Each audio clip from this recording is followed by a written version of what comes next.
Okay, what the fuck?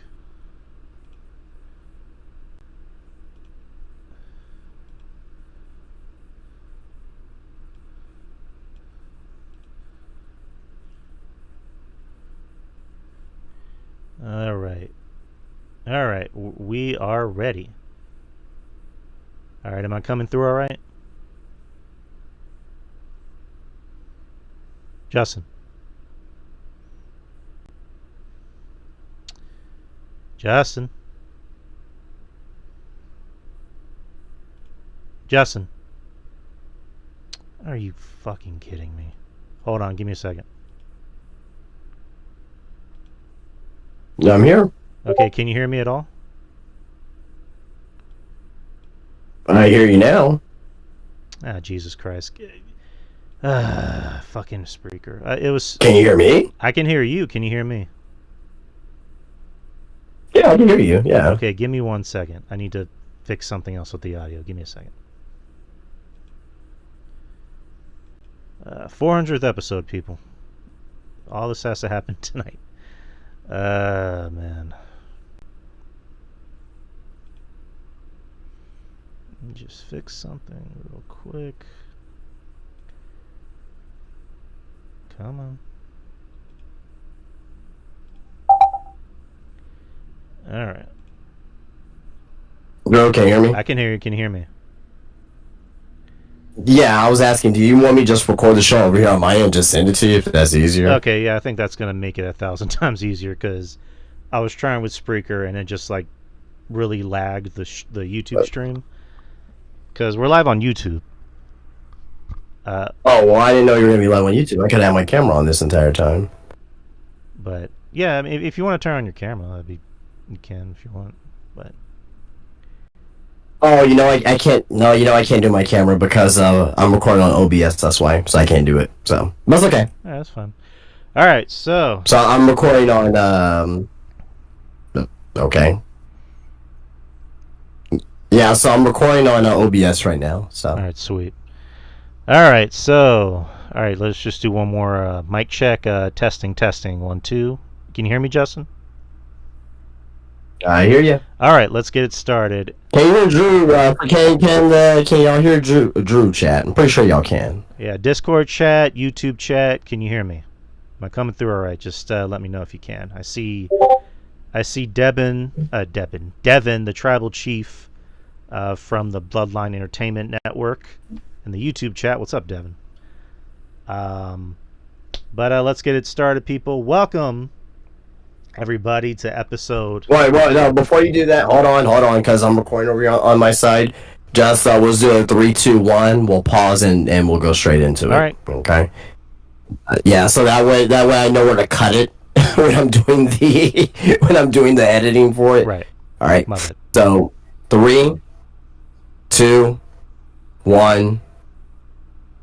Welcome, everybody, to episode 400 of The Experience, people. That's right, 400 episodes. I felt like 2 years ago we were doing 300 episodes.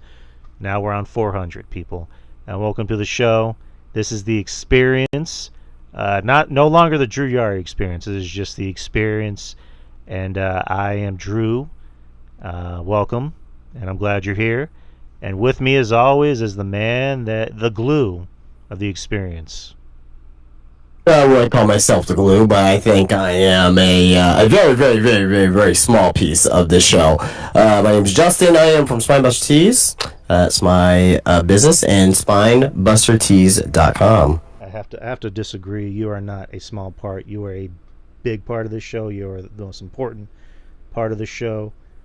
You're just No. I won't hear it. You're just as important to the show as I am, if not even more. So. I always. Well, I appreciate. I always say this. I'd be lost without you, Justin. So, I am glad you're here. I'm glad you're all here too, people. Let me see who's here in our chat room. We got Kyle. RJ's here. Let's get RJ on. We got Maurice Bear. We got Mish, the creator, the man who's responsible for us being here. Anna, Scott, and Master G. Welcome, people. and of course Devin, the Tribal Chief, over in the YouTube chat. But let's get it started. Are you ready to start the Royal Rumble, Justin? Yeah, but just before we begin here, I think, I don't want us to completely remiss. I mean, this is your 400 show. Mm-hmm.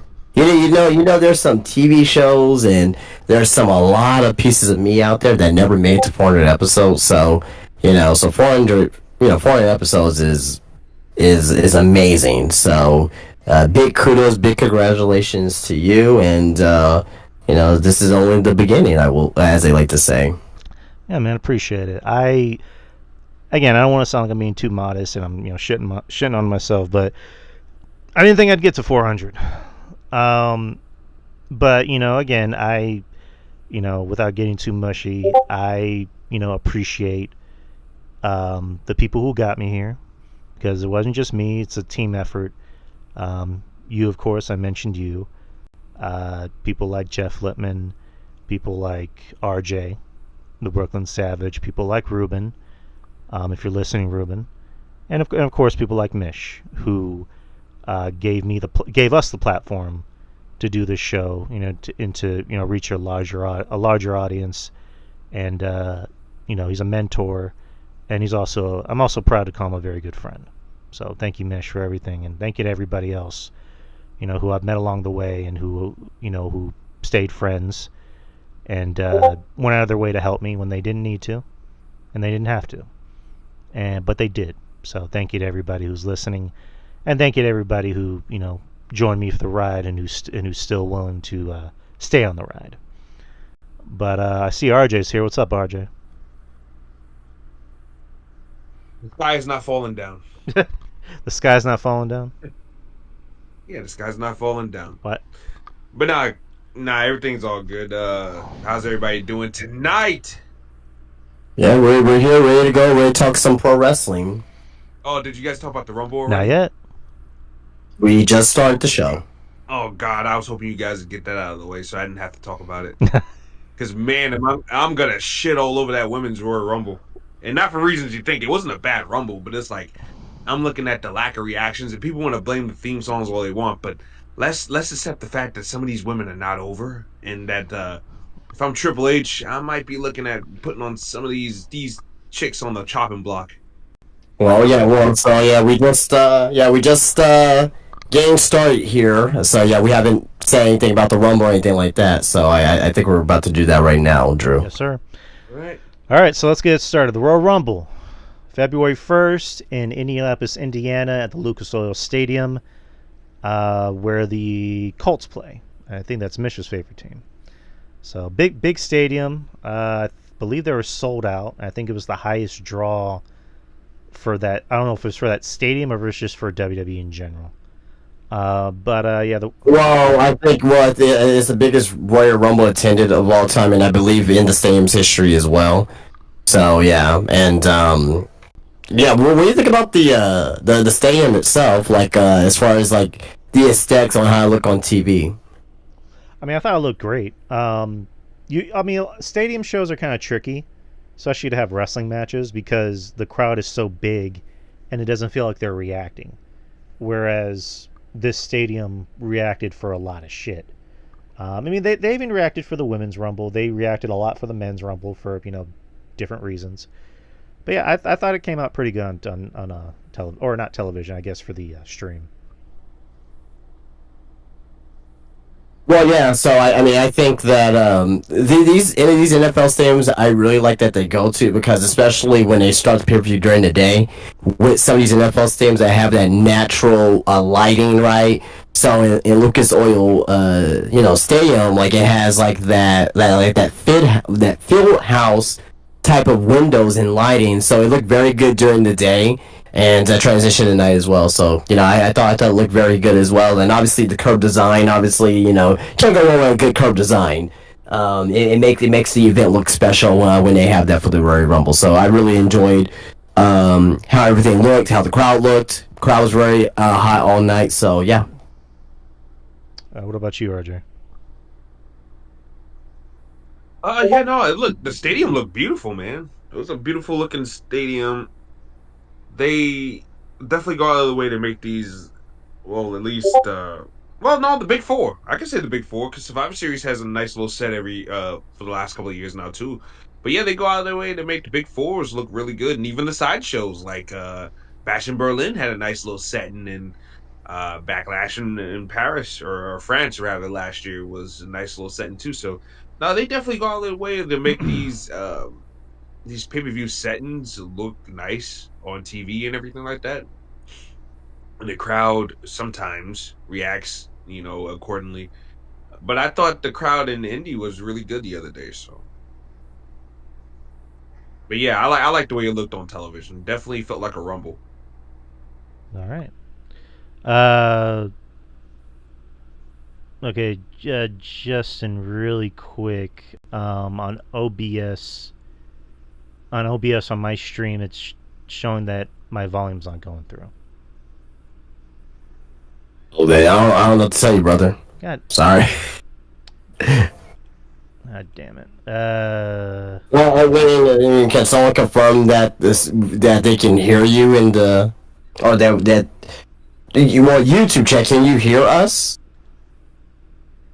If you're on YouTube, can you confirm that that you can hear me? Yeah, I don't. Yeah, there should be no reason why anything should have changed. Because we can hear you. Okay, Ankle Breaker Jay, I know who that is. That's my friend Anthony. He says we can hear you. Okay. Then all right, never mind. Well, let's continue on. Let's go. Let's go. Everything's fine. I just wanted to Mish is saying Justin has an echo. But anywho. All right, let's do How about an echo? On YouTube or on here, Mish? Sorry to stop the show, people. We just want to make sure everything is going off without a hitch. But anyways, let's just run through the Rumble. So the Women's Rumble. First match to open the show. Blah, blah, blah. 30 participants. The winner gets a women's title shot. Mania. The participants. The first one was Io Sky. Second was Liv Morgan. Number 3 was Roxanne Perez, who actually broke a Women's Rumble record for, I believe it was an hour and 7 minutes. Or am I off by the number? Yeah, you're no, that's correct. Okay, so good for Roxanne, our girl Roxanne. Number 4 was the Intercontinental Women's Champion Lyra Valkyria, who came out to no reaction. Again, I like Lyra, but I'm just pointing out facts. It's not even the worst. But go ahead. Number 5 was Chelsea Green, who, again, she's over like Rover. Number 6 is B-Fab. Number 7 is Ivy Nile. Number 8 is Zoe Stark. Number 9 is Lash Legend. Number 10 is Bianca Belair. 11 is Shayna Baszler. 12, Bayley. 13, Sonya Deville. 14, Maxine Dupri. 15 is Naomi. 16 is Jada Parker. 17, Piper Niven. 18, Natalia. 19, Jordan Grace, who made her debut and got a pretty good reaction. Number 20, Michin. Mm-hmm. Number 21, the returning Alexa Bliss, who got a fucking huge pop. That's what a pop looks like and sounds like, ladies. Exactly. Number 22, Zelina Vega. 23, Candice LeRae. Number 24, Stephanie Vacour, who got a pretty good reaction. 25, Trish Stratus. 26, Raquel Rodriguez. 27, Charlotte. 28, Julia, who didn't really get a reaction. 29, Nia Jax. And number 30, Nikki Bella. Who did get a reaction? Yeah. Overall, this Women's Rumble, I'll just kind of keep it short and sweet. There were a lot of women in this Rumble that I don't think should have been in it. And it's nothing personal. Again, I like Ivy Nile, but I don't think she should have been in it.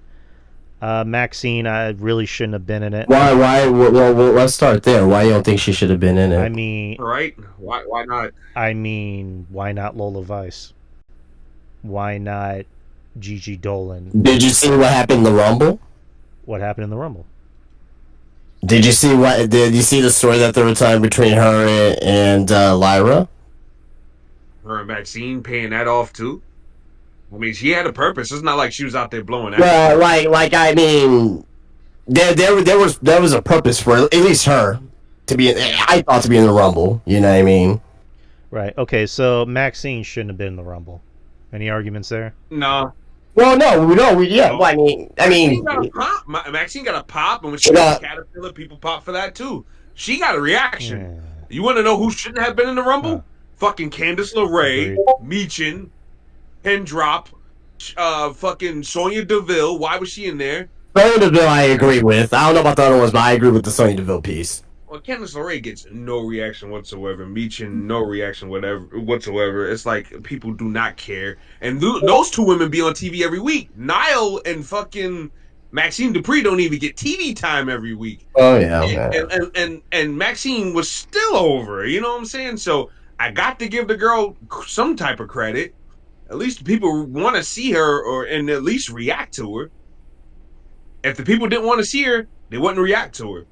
I'm going by what's going on in that building. And me and my brother looking at each other like... Because we had TV cranked up in the living room and we're looking at each other as each woman goes down the aisle and we're like... Right. Triple H needs to pay attention to that. Because to me, in my opinion, at this point, he's wasting TV time on people who at this point would never get over, can't get over, and is, as far as I'm concerned, is not looking for ways to get over. Chelsea Green being herself got herself over. You know what I'm saying? Other people need to really follow suit. That's why I'm like, ladies and gentlemen, those girls down at the Performance Center who are doing their own thing, look at Alexa Bliss. For better or worse, look at a Charlotte. Learn how to be a star. Please.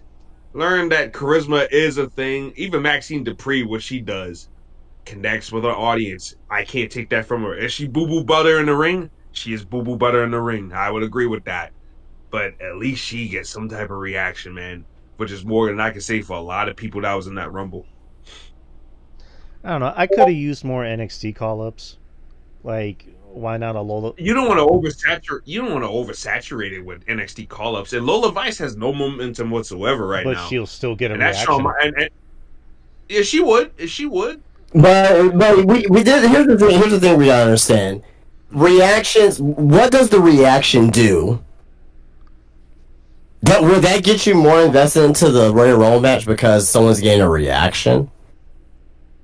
Not necessarily, but it's the excitement, bro. Like, I get it. I get it. Right. As a viewer, you're like, oh damn, well, okay. Like she's doing something that's lighting up the crowd. Like, don't you watch a wrestling show sometimes and a person comes out and the crowd is just sitting on their hands and feet, and it just sucks the life and the excitement out of the room because the crowd is not excited for it. I get it. There's probably only a handful of girls that I personally would not have in the Royal Rumble. Probably B-Fab, even though I think she's, showing signs of improvement, right? But B-Fab, I would have got rid of. I probably wouldn't have had Sonya Deville in the Royal Rumble. She hasn't wrestled ever since she's came back, and she gets a Royal Rumble spot. I don't think that's really fair, right?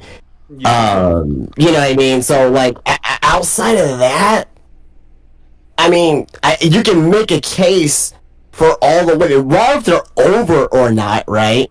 You can make a case for any other woman. Like, look, do I love Candice LeRae? No, not really, but she has a case of being in the Royal Rumble because she has that affiliation with Nia Jax, and Nia Jax was a very big part of the ending of the Royal Rumble too. So, you don't want to oversaturate with NXT women. I mean, you have fucking 5 in there, so it's like, how much more do you need, right? You know what I mean? You also had your returns and your debuts of Jordan Grace and Alexa Bliss, and you also had Charlotte Flair's return. And I think if you would have just like started to, add some of these women that are from NXT and more of these women that are from NXT in the Royal Rumble, like, how was someone like, who's been like working their ass off, like someone like Ivy now would feel, how someone like Zoe Stark would feel. You know what I mean? I think you know, and also as well, to be honest, I probably wouldn't even have Lyra Valkyrie or Chelsea Green in it.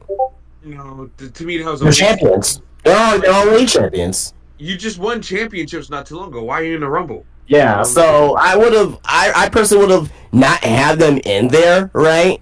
Nothing against them if they weren't champions. Yeah, of course they're in there, right? But they're champions, and I think it's a waste of a spot. It's a waste of a spot because you know that they are not going to win the match. Same thing with Julia. When's the last time has anyone won the Royal Rumble already holding a championship? Hmm. Can't answer that for me, can you? No. Also, why was Julia in the match? Exactly, especially when she. Oh yeah, no, her too. That's fine. That's totally fine. Yeah, her too, right? I didn't think Julia necessarily needs to be in there either. So, you know, so I think, you know, I just think that it kind of wasted that opportunity there for a lot of women there. So yeah, maybe Laura Vice could have been in there for some of those other women, sure, but again, at the end of the day, and it also kind of brings back to the point too as well. Well, damn, well, you know, you get rid of like 3 to 5 women. Okay, let's get a couple more legends. So there's a balance there with that. I get it. Like if I had to have a choice between having champions in the Royal Rumble versus legends, I will definitely would have picked the champions because, again, in my opinion, I think that yes, the champions are not going to win, but neither are the legends either. And I'd rather see the younger talent get that opportunity than the talent that's over the hill. And the only legend that deserved to be in there was the one that was in there, Trish Stratus. So yeah. I don't know. I thought you never catch me arguing with that. I thought it was I mean, Nikki Bell was there too, but whatever. I thought it was kind of confusing that Mickie James was in the. I mean, yeah, I know Mickie James is doing that LFG show, but why was she not in the Rumble? I don't know. She didn't need to be. I mean, it would have been a nice moment, like her and Trish. I don't know. That's just me. Again, I mean, I get it. But I mean, I have different tastes. Like, I would have preferred a few more NXT people, like a Lola, because people like Lola. She's over. Not Julia, because she's already an NXT Women's Champion. I can see where you guys are coming from about, like, why is Chelsea in the match? Why is Lyra in the match? Because they're already champions. I get that part. But yeah, again, good showing by Roxanne. They clearly have a lot of faith in her. I'm super fucking happy for her, man. Oh yeah, super happy for her, man. From meeting her for the first time like 4 years ago, right? And at one of the local shows here, RCW show here in San Antonio, meeting her and she doesn't. She may remember, she may not, but I remember telling her, I was like, hey, like you have a bright future ahead of her, ahead of you, and sure enough, 4 years later, she's now the longest woman to ever be in the Royal Rumble. She holds that record now, so super proud of her. Yeah, very proud of her. Just keep her away. Just keep her away from a microphone, please. I mean, she'll get better. I think she'll get better. I don't think she's that bad. Personally, I mean, I don't think she's that great either, but I don't think she's that bad. That's just me. But Charlotte winning was kind of inevitable. I think everybody in the entire universe picked Charlotte. I mean, I think Bianca would have been an interesting choice, but she's stuck in that tag team, which, again, as someone who loves Bianca, I just want to see her out of that tag team shit already and just go on to dominating like she used to. It's one of those things of like, I don't think anybody necessarily wanted Charlotte to win, but it's like, if not Charlotte, then who? I mean, exactly. That would have been my biggest thing as well, because like, yes, I personally picked Jordynne Grace as like a dark horse, right? Hey, they want to push her and all that stuff. Obviously, I mean, she didn't even get to the Final Four, which I thought was, in my opinion, a miss. I don't think they were gonna have Alexa Bliss win her first time back as well. So to me, Charlotte Flair was like the no-brainer. Even at the very end, I was like, Roxanne and Charlotte. I'm pulling for Roxanne for sure, right? Just because I want to see something happen.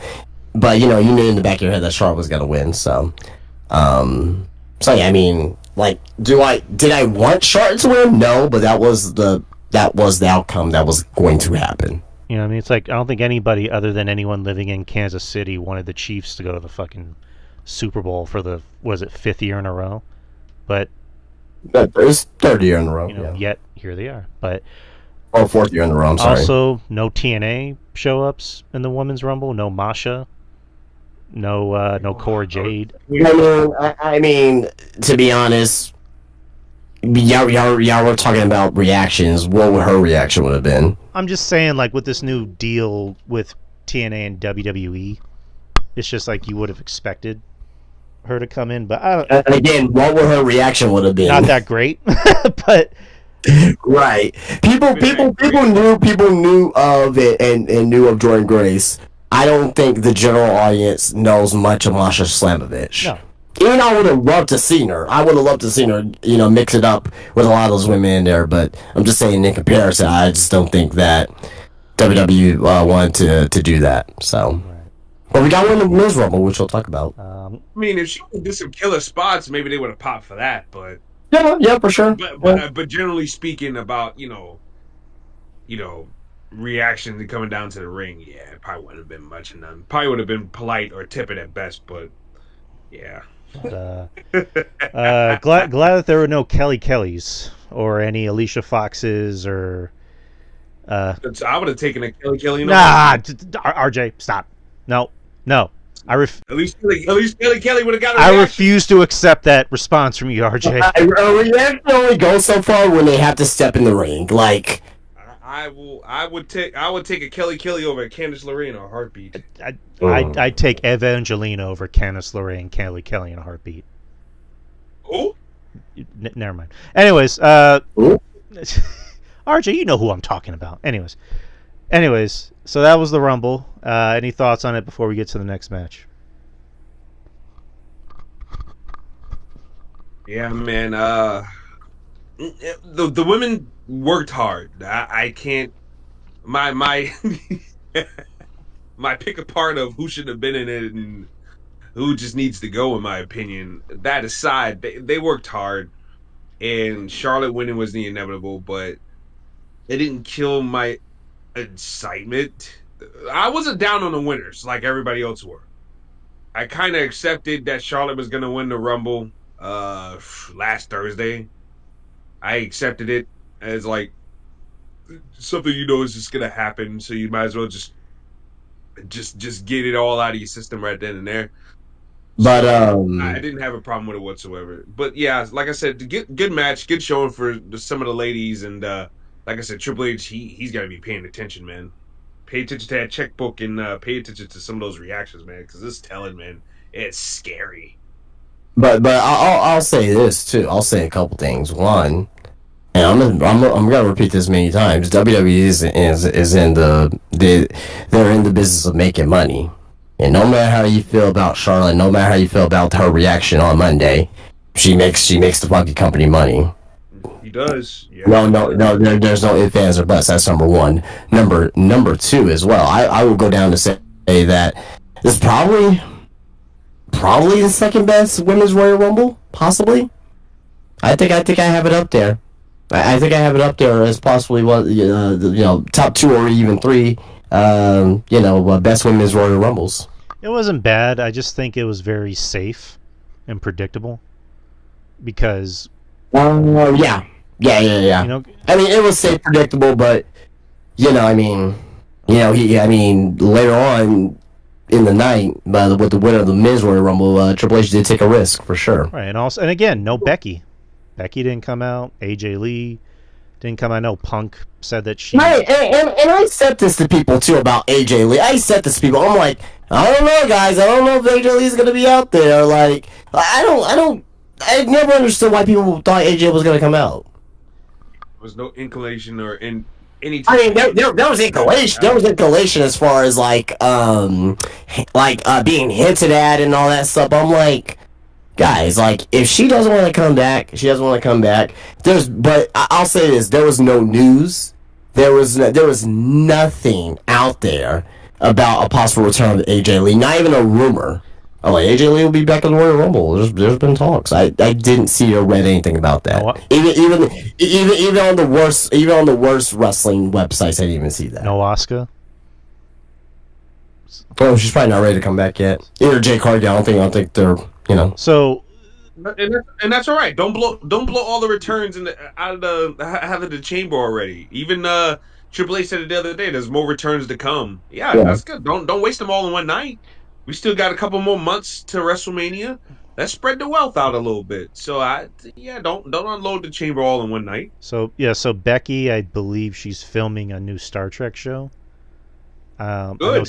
Let her film it for 5 more I know months. Seth had mentioned that she's getting more movie roles, so that's one thing. Punk had mentioned that AJ is recovering from an injury. So Injury. that his words. That's what he said at the I guess the pre-show or kickoff or whatever. I mean, she probably, did a workout or something like that. I mean, when you're as fit as AJ Lee, I mean, I'm pretty sure your workouts are pretty, aggressive. So Also, I get the impression that AJ doesn't really want to come back. Like, as fans, obviously fans want her to come back. I get the feeling that AJ is like, I'm good. Like, I just want to stay home and just write my books, and that's it.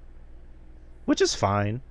I mean, she doesn't need to come back. It'd be nice if she came back, but I don't think she needs to come back.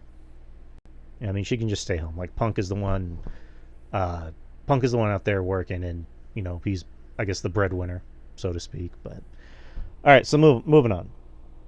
Next is the 2 out of 3 falls match for the WWE Tag Team titles. I was gonna say Machine Gun Kelly, Motor City Machine Guns versus DIY. Um, Mm. um, Mm. the match wasn't bad? Question mark. I just question why it was on the pay-per-view. I don't think it needed to be on the pay-per-view. And before, Well, I don't know, I mean, I don't know. Before y'all ask me what should have been, personally, I would just made it just 3 matches. Just the 2 Rumble matches and the championship match, and that's it. Maybe have like a musical guest come out. I don't fucking know. Like, I'm not booking the show, but I don't think this should have been on the pay-per-view because the crowd did not give. I wouldn't have had. I mean, if you want to play, I mean, if this match should be on the show, I understand, but you got to have at least 4 matches. People are paying so much fucking money for these tickets, like, I mean, the people that go to WWE shows will pay to like watch like John Cena sing, Insane in the Membrane or whatever. I'm just saying, like, you like the 2 Rumble matches are the matches that people are coming to see the show, and obviously the WWE Championship match. But I don't know, like, for me in particular, because I get all the time in my shop, like, I have people come in, and I asked some people, when Saturday Night's Main Event was here, I was like, hey, are you going? They're like, yeah, for like 5 matches. Fuck no, I ain't paying that fucking money. So sometimes the number of matches does matter. I don't know. I mean, Go ahead. to me, I thought this match was needed though, because if not anything, people always complain about where's the tag team championships? Why aren't the tag team championships on a pay per view? This, that, and the other, and they crafted a story, although be it one that I'm not really invested in because I don't. I like the Machine Guns, but I don't give a shit about DIY, whatever the fuck these guys' names are. I don't care about these guys whatsoever. I'm over Ciampa and Gargano. I feel like they've been around for like 20 years, on WWE TV for whatever reason. It's just too much DIY. I can't even get their fucking names right. I'm so discombobulated by saying their names. Yeah. It's just, but Triple H likes these guys for whatever reason, and he's gonna try to get the best out of them. And look, if they're the champions, you want to try to make sure that the tag team championships, at least on that SmackDown side, get a little bit more shine than the one on Raw. Then you got to put them on pay per view to validate even trying to make a story and to, I guess, have a big schmoz at Mania, because that's what it looks like it's gonna be. It looks like it's gonna be some type of big multi-man or multi-team match with all these teams at WrestleMania. I can see the Profits and DIY and the Machine Guns and Pretty Deadly and the Garzas having like some type of multi-man match for those belts. That's what it's looking like to me. So to help justify that, we got to get these guys in these teams on pay-per-view to help had more validation to not only those championships, but even to have a match at Mania. Yeah, that kind of seems like that kind of that really does seem like the way it's going. Is it's going to be like a ladder match, like maybe a ladder match TLC match. I'm assuming. TLC seems the way to go, but yeah, this match, I just I wasn't feeling it. I wanted to like this match more than I did. It just meh. I see Gargano and Ciampa, more so Gargano, and I'm just like, ugh. Yeah, the Gargano. I mean, the crowd got into it towards the end. I think, like after like the between, like during the second fall, towards the second fall, and going into the last fall, the crowd started to wake up. Yeah, it's not the machine. I think it'd be more better if the Machine Guns were the heels. The Machine Guns play good, swarmy heels, especially Shelly. Shelly's at his best when he's a heel, by the way, which was something I was trying to bring up last week. But yeah, I just think that the Machine Guns are just better as heels, as cocky heels that know they're good, that believe they're good. It's better than whatever Gargano and Ciampa's doing, where Gargano's doing most of the talking and Ciampa's not doing anything but just sitting there and looking mad. he's angry grandpa. Like I don't know, man. I'm just not feeling any of that. The Street Profits coming out at the end, though, I do like that. They've shown some edge. Finally, they don't look like pussies, because I feel like that's what they've been looking like for the last year and some change. But they had some attitude the other night, and they beat the hell out of both teams with the crutches. So yeah. I mean, I like that. Yeah, no, I like the ending too as well. I did like the Street Profits coming out there. You know what I mean? So. Charisma.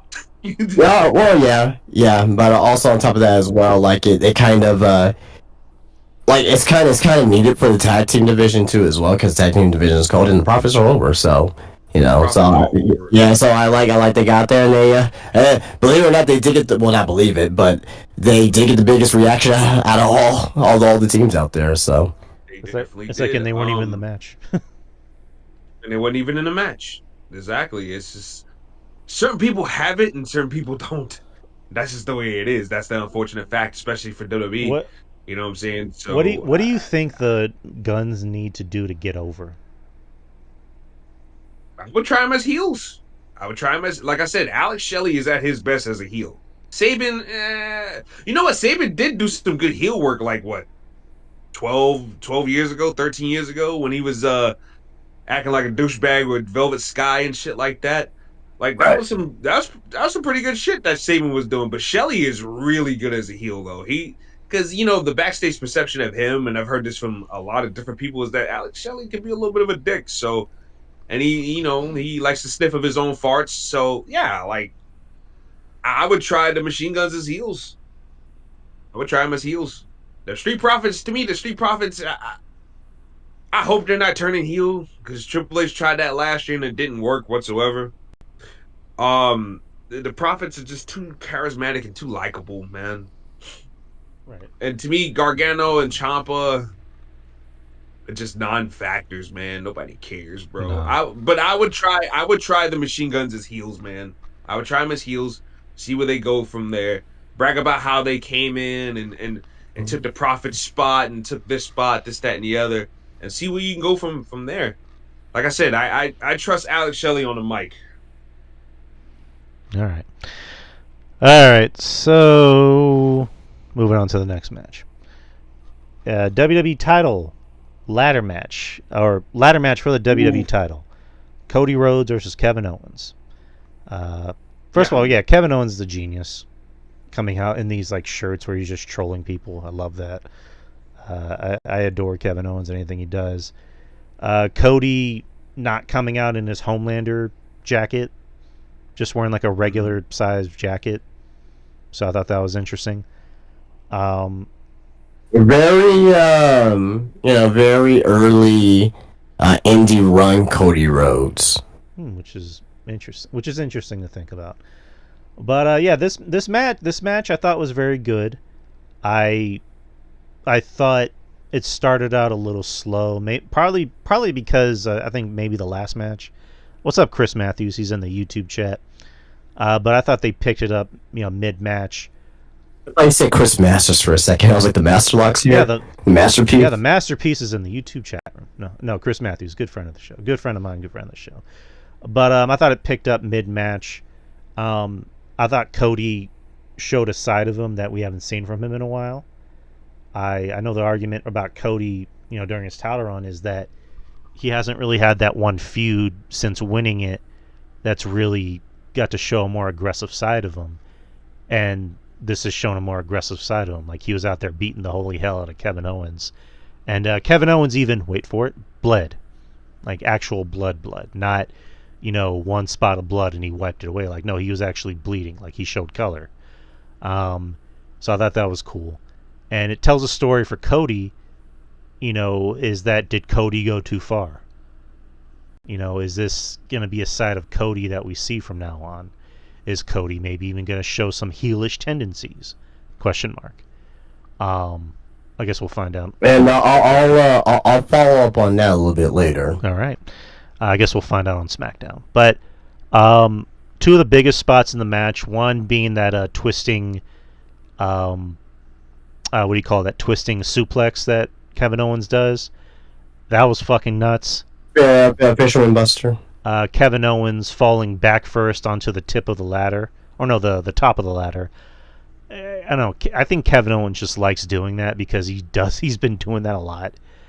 And then, of course, how can we forget... Yeah, he's been doing that since fucking Ring of Honor. And then how can we forget the Alabama Slammer onto the ladder? That was just fucking nuts. That was completely fucking nuts. Like, Jesus Christ. Kevin Owens tried to go for the small package pile driver, and then Cody countered it into the Alabama Slammer and went to the top and grabbed the belts. So he's still the champion. Sami Zayn came out, didn't really do anything. He just stood there. I don't know. Like, I don't know. Like, Sami going out there just felt like he was just there. But overall, what'd you guys think? Well, I mean, it kind of made sense on what happened on Monday on the reason why he didn't do anything. So it kind of gave Kevin Owens that motivation. Right. But what'd you guys think about the match? It was good. I thought it was a very good ladder match. Wasn't anything mind-blowing or anything like that, but I thought it was a very good ladder match. You saw the effects of it with Kevin Owens, and the ending spot, the spots in the match were kind of nasty as well. But again, as I mentioned, these two guys, they have done ladder matches in the past, and they have done crazy ass spots. The spots that they did in this particular match is a lot safer than what they ever done in the past with Kevin Owens in Ring of Honor and Cody Rhodes in AEW. So I enjoyed it. RJ, what about you? First and foremost, I want to give Toni Storm her props for putting that Mariah May gear out of business. My God, woof! Did y'all see that Thunder Thunder or what? That was the only thing worth watching on AEW Dynamite tonight. But anyways, the match was really good. Very good, brutal ladder match. I was looking at it, I was like, God damn, man, they're beating the bricks off each other, man. They are beating the bricks off each other. And that Alabama Slam spot was fucking crazy. The way Kevin Owens, I thought he broke his fucking neck. I thought his life was over. The way his leg curled up in the air like that, I thought his life was over. To quote Bootsy. And just, he looked dead. Me and my brother looked at each other like, damn, Kevin Owens got shot in the face or what? Like, the blood was just trickling down his face. It was a great visual. And Cody Rhodes being a dick, just standing behind him after the match is over, looking down at him like he was a piece of shit. That was good. And Sami Zayn, kind of not helping out, kind of being neutral, but at the same time, checking on Kevin Owens and looking after him and shit like that. That was good stuff too. But yeah, I thought it was a good conclusion, what I assume is the conclusion to their feud. And yeah, really good stuff, man. So, got no complaints over here. I don't think Kevin Owens gets enough credit for how great he sells. Like, he is just so damn good. But yeah, I really did enjoy this match. I thought it lived up to the hype. It was match of the night. So far, it's a match of the year candidate. I don't know if it's match of the year yet, but it's a candidate. So far for this new year. But all right, so let's go to what we've all been waiting for: the men's Royal Rumble. Number 1 was Rey Mysterio. Number 2 was Penta, who technically eliminated himself a minute and a half into the match. And they just, I mean, his feet did touch the ground. I didn't see the second foot. Did the second foot really touch the ground? It was like barely on the ground. Like, I guess his tippy. Hey, can we confirm that? Can someone confirm that? Like his tippy toes. Anyone in the chat room, can they confirm that? That'd be lovely if we could. But I didn't see it. I watched it back a couple times. I didn't see it. Maybe you did. I don't know. But I guess the technical rule is that you have to physically be on the floor. Your hands can't just be grabbing the top rope. No, both feet have to touch the ground. That's been the rule since 1995. I mean, you remember when Shawn Michaels, was technically eliminated, but he wasn't. I don't know. To quote Kevin Nash, the match is already booked. But anyways, number 3, Chad Gable. Number 4, Carmelo Hayes. Number 5, Escobar. Number 6 is Otis. Number 7, Braun Breaker. Number 8 was Tozawa, but he was attacked by Carmelo Hayes, and his spot was taken by ISO Speed? ISO Speed. ISO Speed. Who got a huge reaction. And he helped eliminate Otis with Braun Breaker, and Braun Breaker just speared him into another realm. And then threw his ass out. So I'll say this, because I know we probably won't have much time talking about it, but that's possibly a top 5 Royal Rumble moment. Believe it or not. Oh, yeah. If you look at the reaction to it on social media and like the number of views, yeah, it's people were very invested in. We're very invested into that spot for sure. Oh yeah. Hey, like it or not, because this has been a point of contention for some nerdy fans out there that just won't get it. But like it or not, but ISO Speed got a lot of eyes on Braun Breaker. Well, got a lot of eyes on WWE. Period. And the funny thing is, people are not gonna fucking care. But Speed was streaming 2K the last few years when the games come out. So like he plays 2K. So it's like he likes wrestling. You know what I mean? So, but wrestling fans who don't watch ISO Speed, they don't care about that. They just see him just as a celebrity. I mean, it got him like 10 million views on YouTube. Yeah. He gets a crazy amount of views. And the funny thing is, him and Kai are friends too, and they're like kind of like working a feud. You know what I mean? So like you know like how wrestling is. It's kayfabe and it's, entertainment and all that stuff, and and a lot of wrestlers do a lot of stuff in kayfabe. So do these fucking live streamers. Right. ISO Speed is not really like what he is in real life. Kai Cenat is not really like who he is in real life. It's just a persona, a character that they play for their live audiences. Yeah, I'm not really Drew Yari. I'm a piece of shit in real life. Okay, all right, well. All right. And RJ's British. Hello, sir.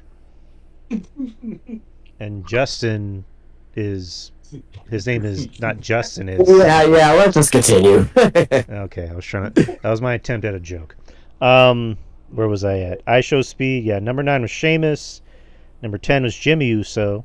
Number 11 was Andrade. Number 12 was Jacob Fatu, who looked like a fucking star out there. Number 13, Ludwig Kaiser, who got eliminated in 6 seconds by Penta. His tiny short. Number 14 was The Miz. Number 15 was the TNA champion Joe Hendry, who got a huge reaction. Number 16 was Roman Reigns. Number 17 was Drew McIntyre. Number 18 was Finn Balor. Number 19 was Shinsuke Nakamura. Number 20 was Jey Uso. Returning at number 21 was AJ Styles, who brought back his old theme music.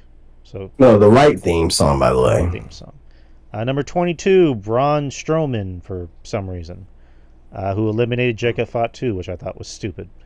Number 23, John Cena. Number 24, CM Punk. Number 25, Seth Rollins. 26, Dominic Mysterio. 27, Sami Zayn. 28, Damian Priest. 29, LA Knight. Number 30, Logan Paul. I did enjoy this men's Royal Rumble. I really did. I really had fun with it.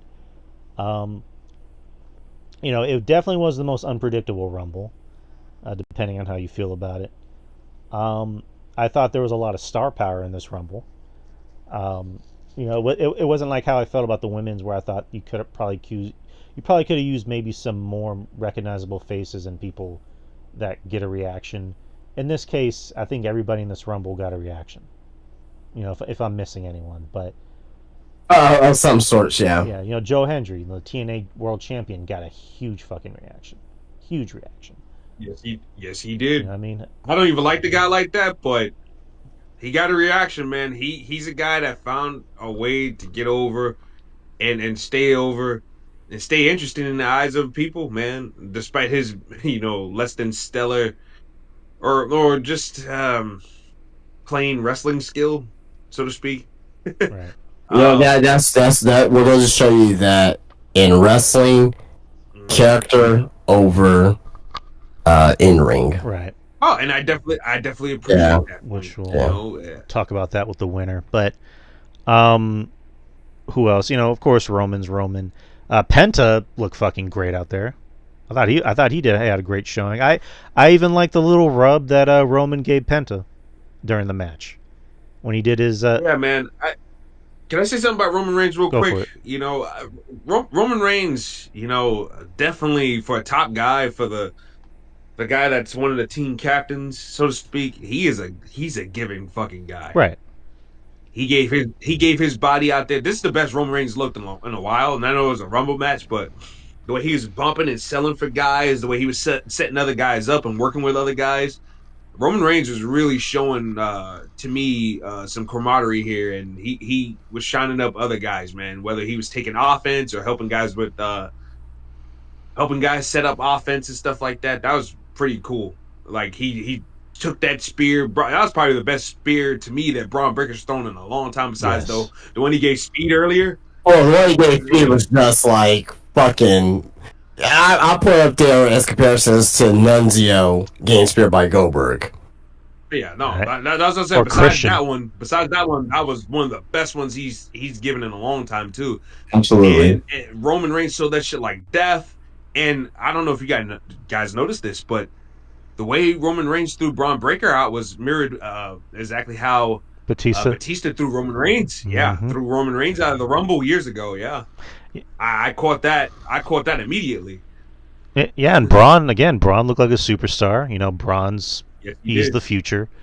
Again, I agree with what you said, RJ. Like Roman, I'm not the biggest Roman fan, but I will give credit where credit is due. Like the guy is giving.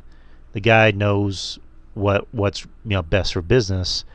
And that's a term that gets thrown around a lot, but he truly does know what's best for business.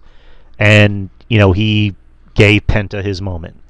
He allowed Joe Hendry, who's technically a foreigner to WWE land, or I guess a neighbor to WWE land, however you want to look at it, to kind of give him some offense. He had a funny moment with Dom, where he's like, "Oh, Dom, it's all right. I'm not gonna hurt you," and then he bitch slaps Dom.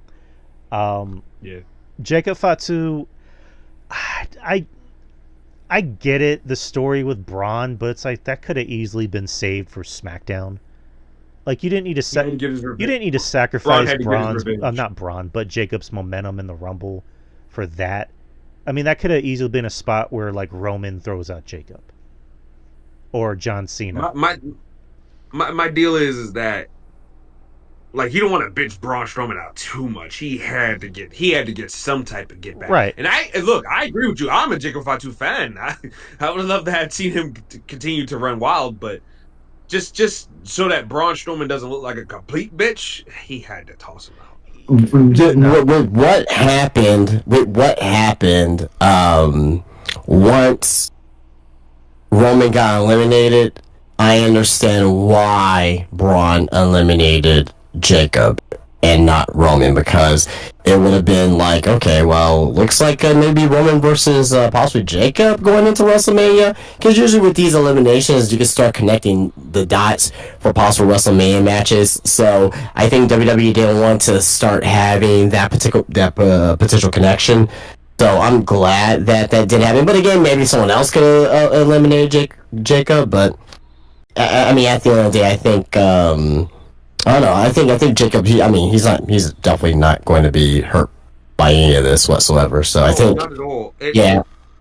And remember their match too. It didn't. It didn't end clean. It was disqualification. So they need to have another match.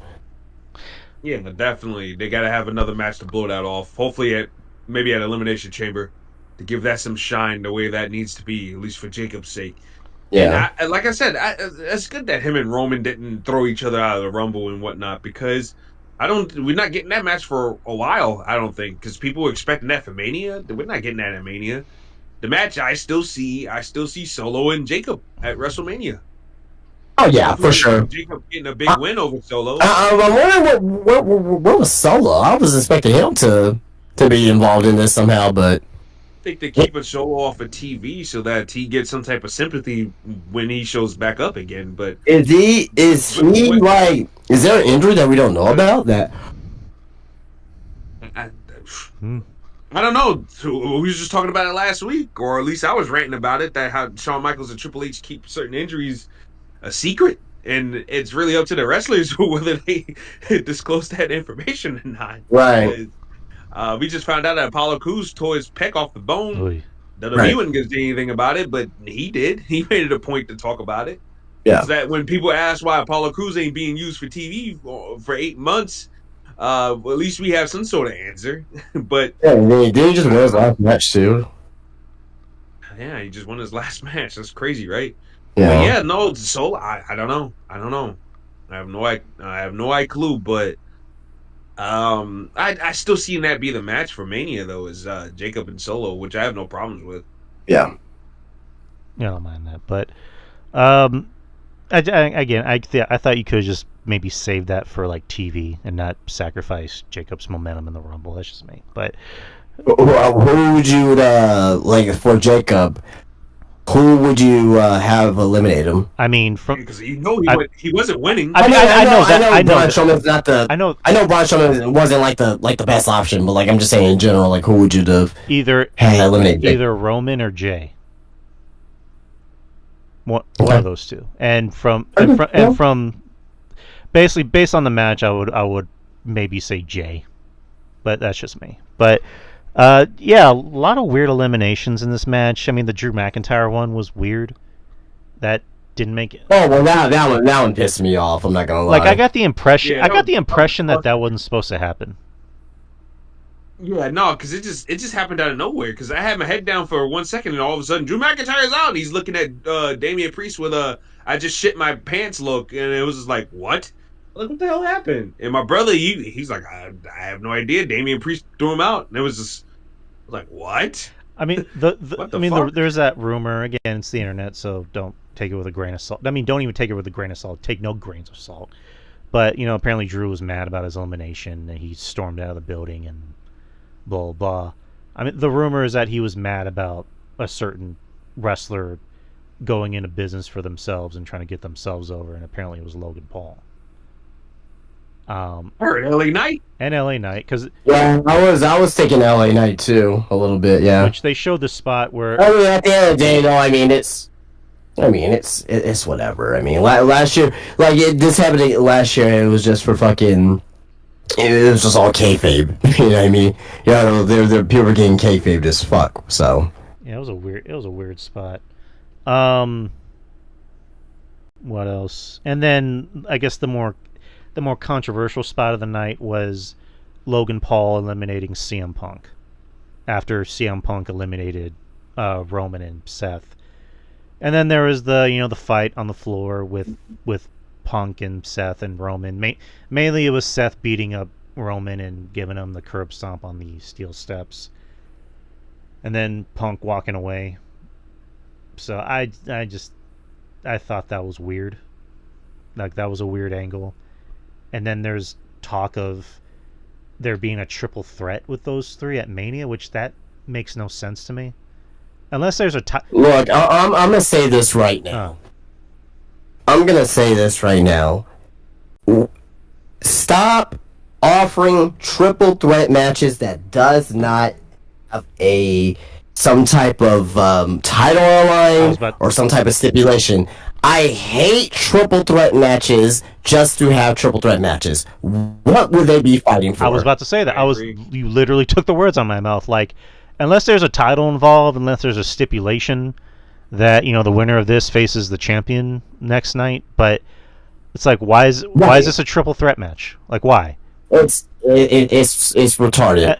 I will say that we'll go ahead and finish off here. I do got something that I do want to add. So it's just like, again, it's like, why are you going to waste CM Punk in a nothing match that has no title, no stipulation? Oh, I mean, not just CM Punk. I mean, it's Seth and Roman. And Roman. I mean, the ideal that I was heading into is going to be Roman and Drew, but now it's going to be Drew and Damian, which. Nothing against Damian. I like Damian, but it's just Drew had such a great year last year. He deserves better. Yes, I mean, hold on. Drew is going to have a very fine 2025. I mean, I think the WrestleMania. I think the WrestleMania is possibly going to be his down point of the year. I will say that. That's also number one. But yeah. Yeah, and then Roman. I mean, I guess it's going to be Roman and Seth, which, I mean, I don't mind because they haven't had a big Mania match yet. And, I don't like that match either. Okay. I don't care. I don't care. I don't care about, like, I get it. It's, it's the Shield and all that stuff. To me personally, is it going to be a good build-up and all that stuff? Yeah. But to me, I got something a little bit more. I think I got something better that can still involve them, and so at the end of the day, I think it'll be a better outcome. I think instead of just a one-on-one match. But yeah, Punk needs to be in the main event. He needs to be in one of the title matches, preferably Cody. Like that's the match, Punk and Cody. But go ahead, Justin. Oh well, I'll just say now. So. Yes, Punk and Cody can be a match. I will be now. I'm pretty sure you guys already heard this idea already, but I wouldn't be opposed to a fatal four-way. I'll have Punk, Rollins, Roman, Cody. All right. I would definitely do that. The reason being is because you can still get Punk in the main event of WrestleMania. That's number one.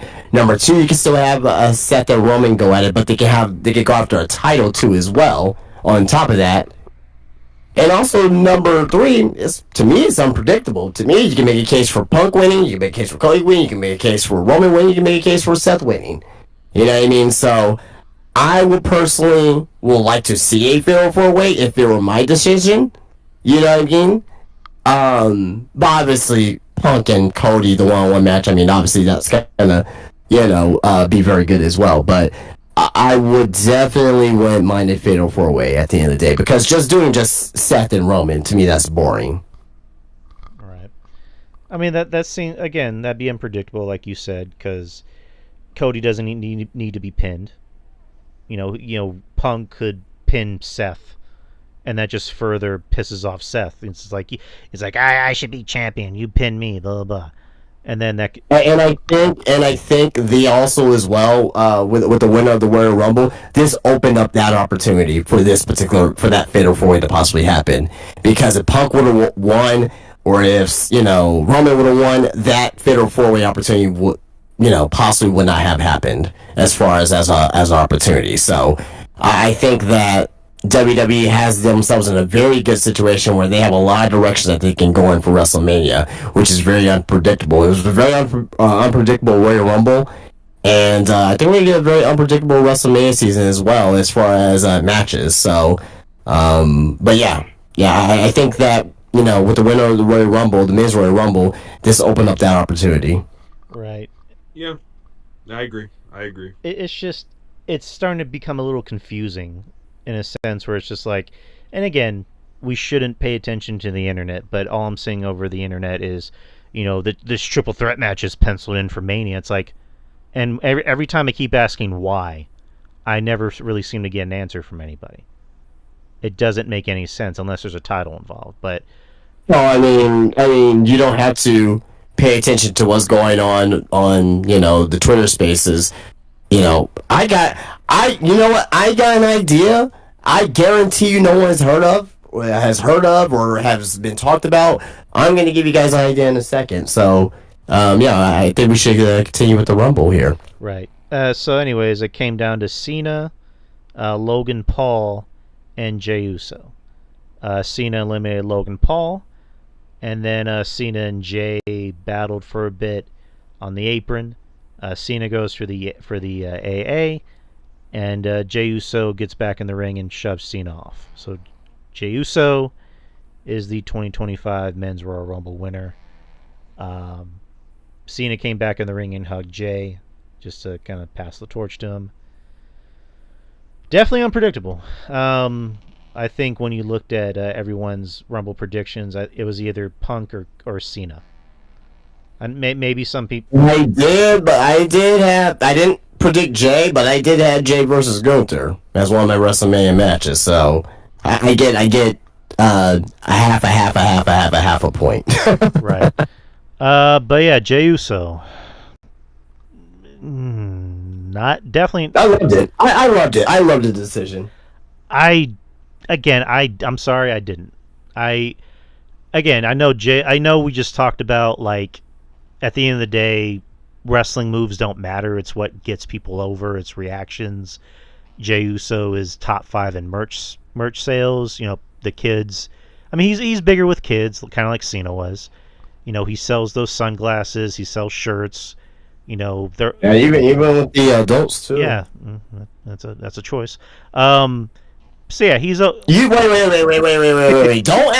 Do not act like 1 year ago you weren't eating and being a Jey Uso guy. I was doing it ironically. I wasn't. Oh, okay. When it's convenient. Okay, yeah, convenience my middle name. No, again, I don't hold it against people that like a thing. It's not for me. I'll just put it like that. Like Jey Uso, he's not for me. He's not my age group. But we'll save our thoughts for his. I'll save my thoughts fully on his Raw promo. But RJ, what'd you think about Jey Uso winning? I don't have a problem with it. I don't hate it. I don't love it. I'm kind of indifferent to it.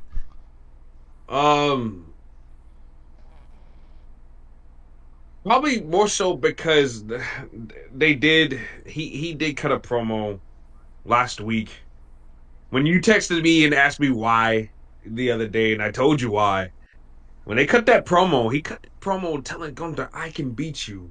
I'm like, well, I didn't think he was gonna win the Rumble, but I'm like, Jey Uso winning the Chamber could be a possibility, even though I had John Cena winning.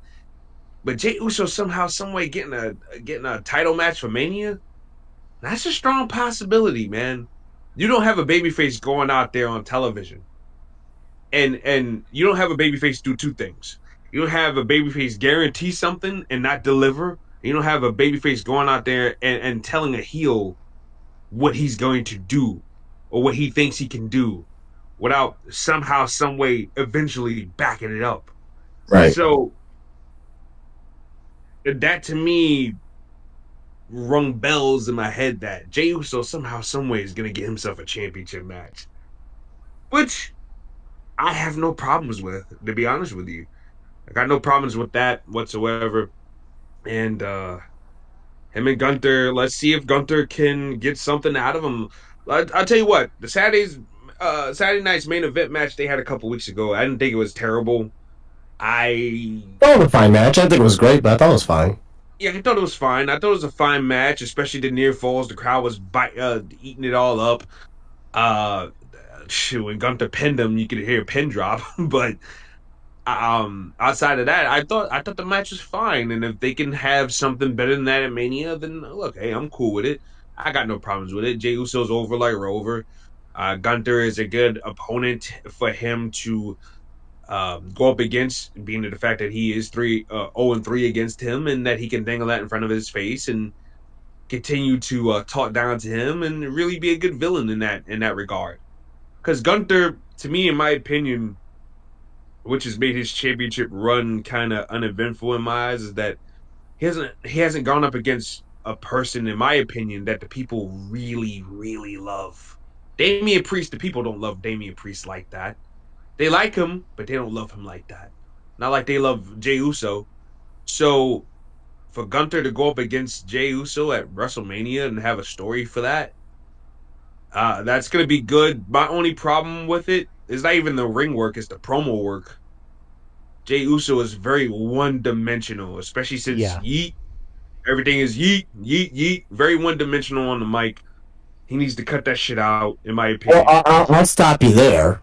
He's only like that when he's just trying to get the crowd hyped up. When it comes to let's not act like during the Bloodline saga and doing all that he wasn't cutting some fire ass promos. Drew was on here saying he's a great actor. He's great with his emotion. You don't think we're gonna see some of that in this as far as the story that's gonna be told with him and Gunther? Well, Justin, I sure hope so, buddy. But, like, and I don't know if I said here lately, but yeah, I mean that's been his promo style here lately. Oh yeah, of course, 6 months, yeet this, yeet that, let me oos. let me interject. You Let me know? interject real quick. I'm gonna cut you off, but like during that time, especially during like the what is it called, the Thunderdome era, when you got to see Right. Jay actually do something different and not be a tag team guy and just be Jey Uso. Like I liked him because whenever he would talk, he sounded like a person. Like he emoted. He had some emotion to him, and it made me feel something for him. Then he started getting over with the Yeets, and became a character, and got over, and good for him. That's the point of wrestling, is to get yourself over. Like that is the entire point of getting yourself over, or that is the entire point of wrestling, getting yourself over. But my problem with Jay is with his promos now is just he spends a lot of energy and time coming through the crowd, so by the time he gets to the ring he just sounds very exhausted, like very exhausted, and the majority of his promos are just him saying yeet, yeet, yeet.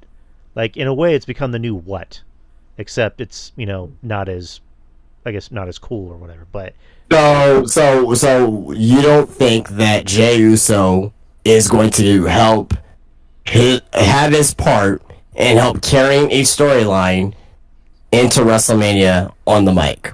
I want to be wrong, but I have a feeling that Gunther is going to be having to carry this the whole time. You're out of your mind. That's just me. Like again, Jay can be a good. He has an in him. He has an in him to be a very good, sympathetic babyface.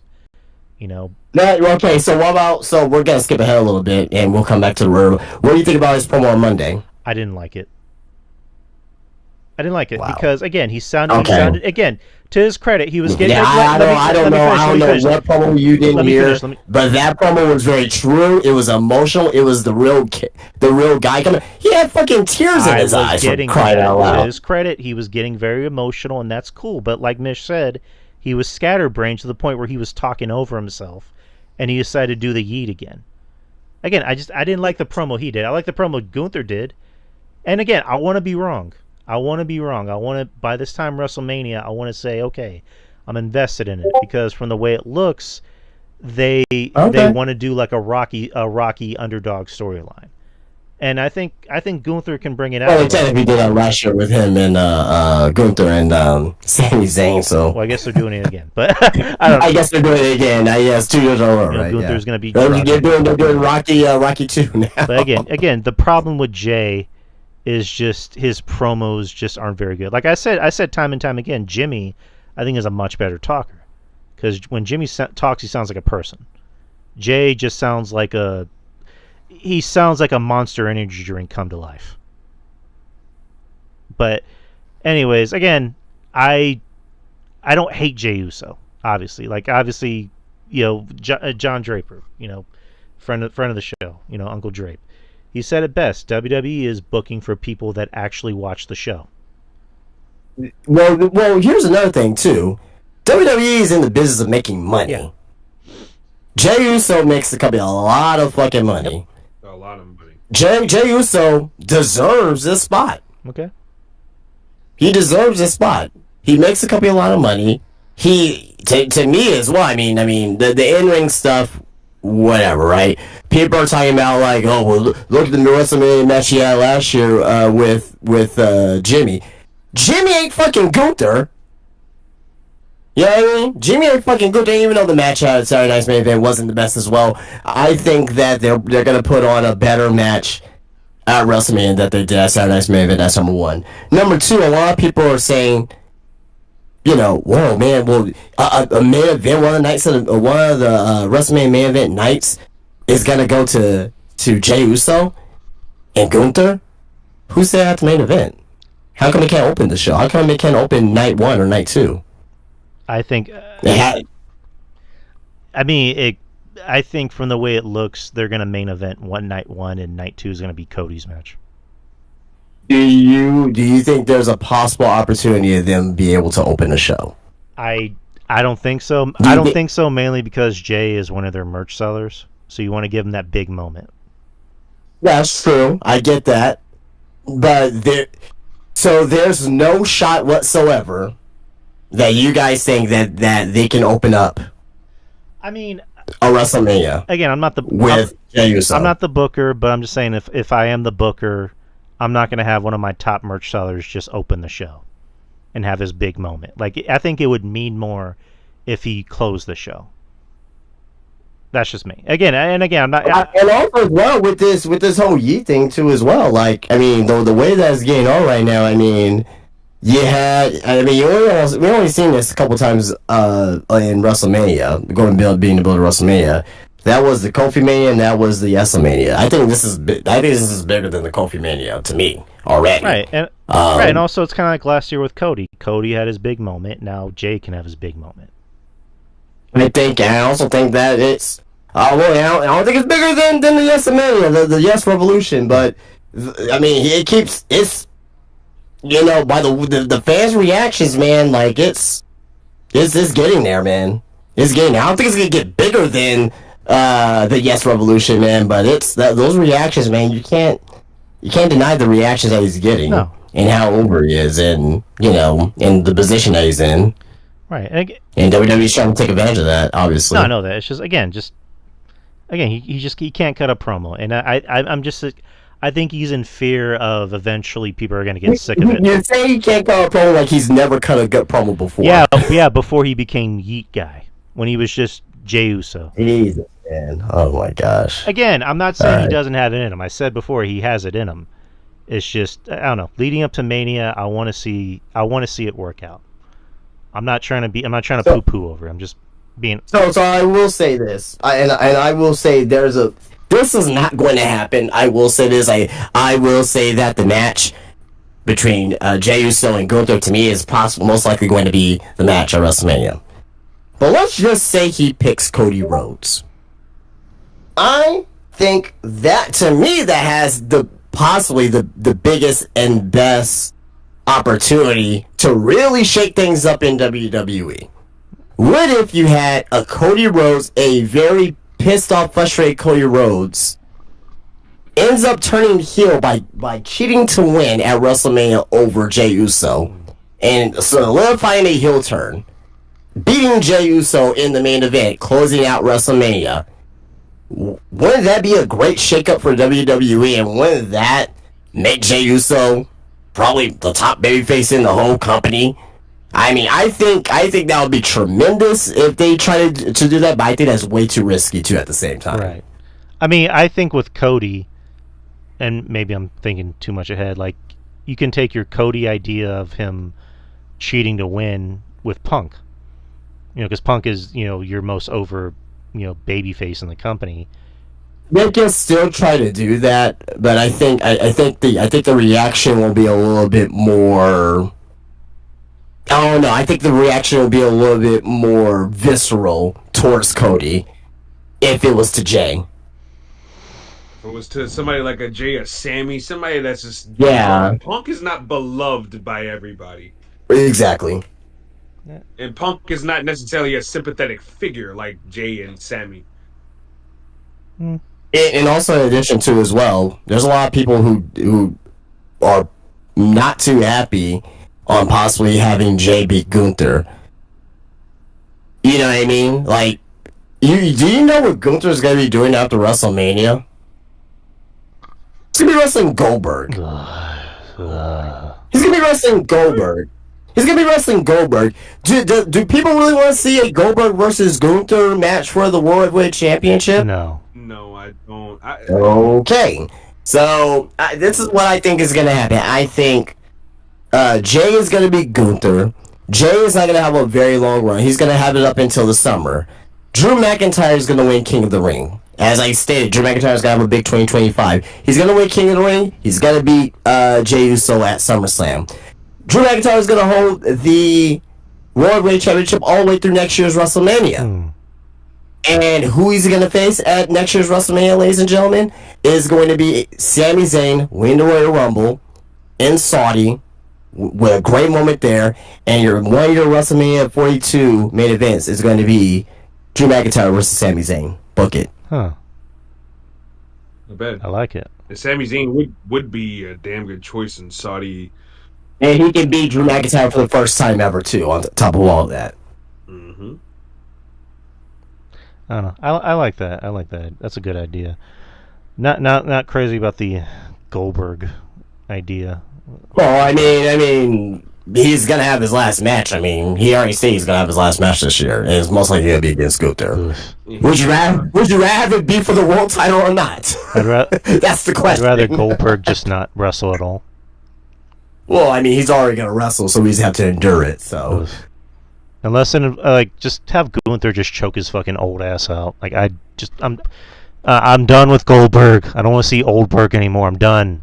Just please, no more. Let Goldberg live, man. Let him have this opportunity. No, fuck him. I want him to die. I'm playing.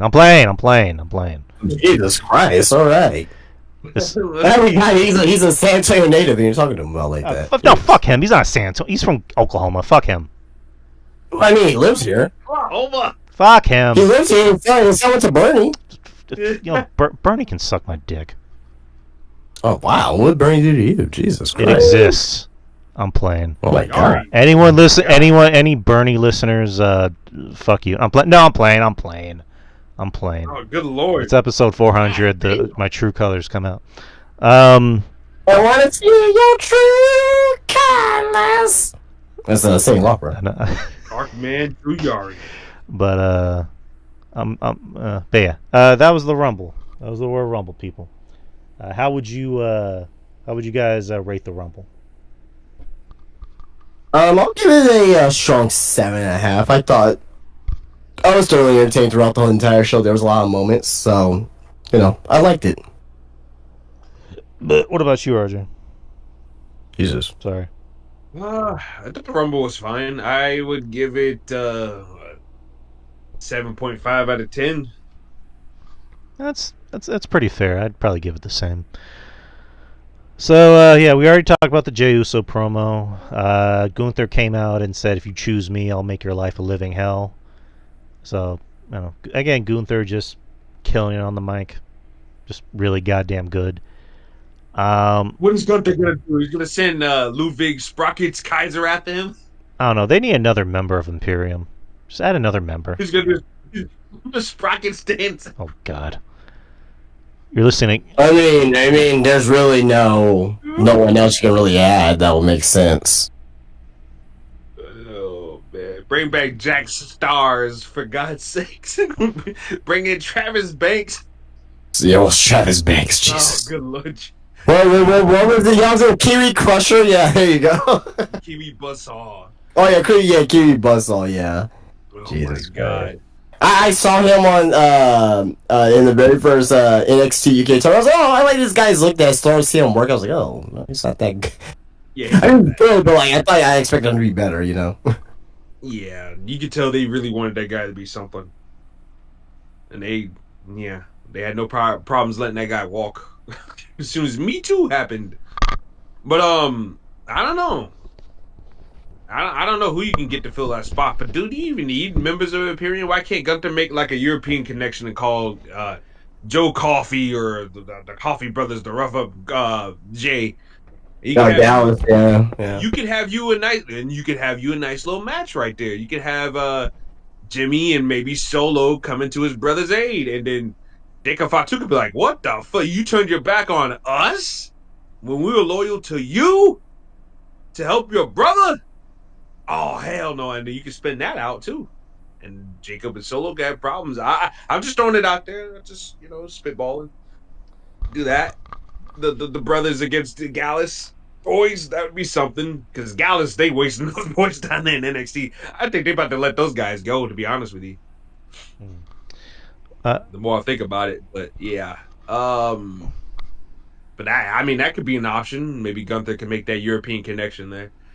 But I'm not sure what else you could really do.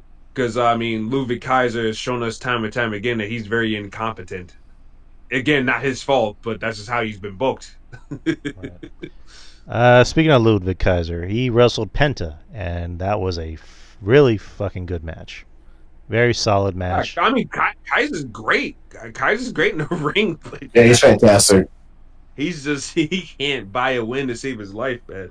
Which is unfortunate because he's very good. Like he's proven that he can be that he's obviously very good in the ring, and he can talk. He can be charismatic, and he just has this like European like arrogance about him that I think can get himself over. It's just like I don't know. I don't know what WWE's deal is with him. Let's just like do something with him that He's fine. He's fine. I mean, he's getting to his 30 on the main roster. I mean, I think he'll be fine. I don't expect him to be like world champion or anything anytime soon. But like, yeah, I could definitely see him win like the IC title or the United States title. Maybe even this year. You know what I mean? So, yeah, I think he's fine. I mean, not everybody coming up to the main roster is going to be world championship material or anything like that. But but I think does he have that that potential? I think so, but also at the same time as well, like realistically, like not every single person is gonna be in that position. You only have so much positions that you'll have within the company, and I think right now, I think it's still right now is Intercontinental Champion or United States Champion, which is not a slight whatsoever. I mean, like if you ever become a single champion in WWE, that's something you should be happy about and proud of. right. It's a notch in your belt right there. But I forgot to point something out. So before Raw, they showed a recap of the Rumble, and they showed reactions from different YouTube streamers and Twitch streamers reacting to the pay-per-view. One of the people that was reacting to that they showed the reactions for was Devin. Devin, the tribal chief. Devin, the heel dude, who's a friend of mine, a friend of the show. So I thought that was kind of cool that he was that they got his reaction. So shout out to Devin if you're still here. I just wanted to point that out. But yeah, Kaiser and Penta had a hell of a match. Penta's getting over on his own. Good to see that. I know there was reports that WWE is very high on Penta. They're very high on Penta and Jordan Grace as like the future of the company. So it's good to see that. Charlotte Flair. Go ahead. Well, the future better be now for Penta because that motherfucker's 40 years old. God damn. So yeah, the future better be now. But next is had Charlotte Flair come out to address the crowd. Oh boy. It was a very awkward promo. I don't know if maybe it was by design. Charlotte's coming out to thank the fans and say that she was sad, or was it like sad or depressed last year? She hasn't wrestled since December, and the fans are just booing her, and she was like, "Oh, well, you're booing me, but I still love you." And then Rhea Ripley came out and addressed, that they should have a third match because I'm not that kid anymore, and blah blah blah. And Charlotte's saying that she was going to show up on NXT the next night, and she did. And that she's going to show up on Friday to confront Tiffany, which more than likely Tiffany is the next opponent. That's kind of the way to go. But yeah, this is a pretty awkward promo with Charlotte. Didn't think it was bad. I just thought it was awkward. It was really ill-timed. The crowd, is not feeling Charlotte. I mean, I don't think they're feeling Charlotte as a face. I'll just say that. Her as a heel works better. Her trying to be a face is not good. Like, really not good. But what'd you guys think? I think that us as wrestling, like, I didn't agree with Charlotte winning, obviously, right? But that's what I predicted. I mean, we already talked about it already. I think us as wrestling fans are a little bit too hard on these wrestlers. Okay. Because, I don't know, what if something happens to Charlotte, right? You know what I mean? Something happened to Bray Wyatt. People didn't like Bray Wyatt. Well, not everyone, but some people didn't like Bray Wyatt. Oh, Richard was on TV, passes away. And then Dan's like, oh, well, you know, yeah, I wish he didn't pass away. You know, crying and all that stuff, right? So, a couple of co-hosts of mine. Yeah, so I'll just say this. Yes, it's okay to boo Charlotte, right? But what I'm saying is that you don't want to toe that line into being personal, and, you know, she legitimately could have not wrestled anymore, and, you know what I mean? So, like, I get that you don't want to see her in that particular position, because she just came back and she won all that stuff, but also at the same time as well, it's like, you know, she's actually kind of like, you know, not breaking character, but kind of breaking character in a way, and talking about, like, her real life injury, saying, like, hey, I may have not, you know, I may not be back, and people are booing her. I think it's a little bit insensitive. I don't know, maybe I'm getting old, maybe I'm a softie, but I just think you should be a little bit more respectful. I'm not saying for you not to like her, still, you can still, boo her at times, but I just think that at that particular point in time, I just didn't think it was the right time for that. I mean, I get where you're coming from, because at the end of the day, it's wrestling. I mean, we may not agree with the booking choices, but again, I don't hate Charlotte. For all accounts, I do think Charlotte is, easily top 3 as far as like women's wrestlers goes. And I brought it up in the Rumble. If she didn't win, then who? So, again, number one, I'm not thrilled about Charlotte winning, but at the end of the day, it makes sense, because it's like, who else are you going to choose realistically? But I also took that, them booing Charlotte as them just saying that we don't buy you as a face. That's kind of the way. I don't know, man. So, I don't know. Here's the thing about Charlotte. I know she's smart. Okay, she's a Flair. Like, for one, I know she's smart enough to read the room of, like, okay, maybe I shouldn't do this babyface promo. Maybe I should switch it up and, like, shit talk the fans. Maybe I should say something like, oh, so I was out for a year and I couldn't wrestle anymore.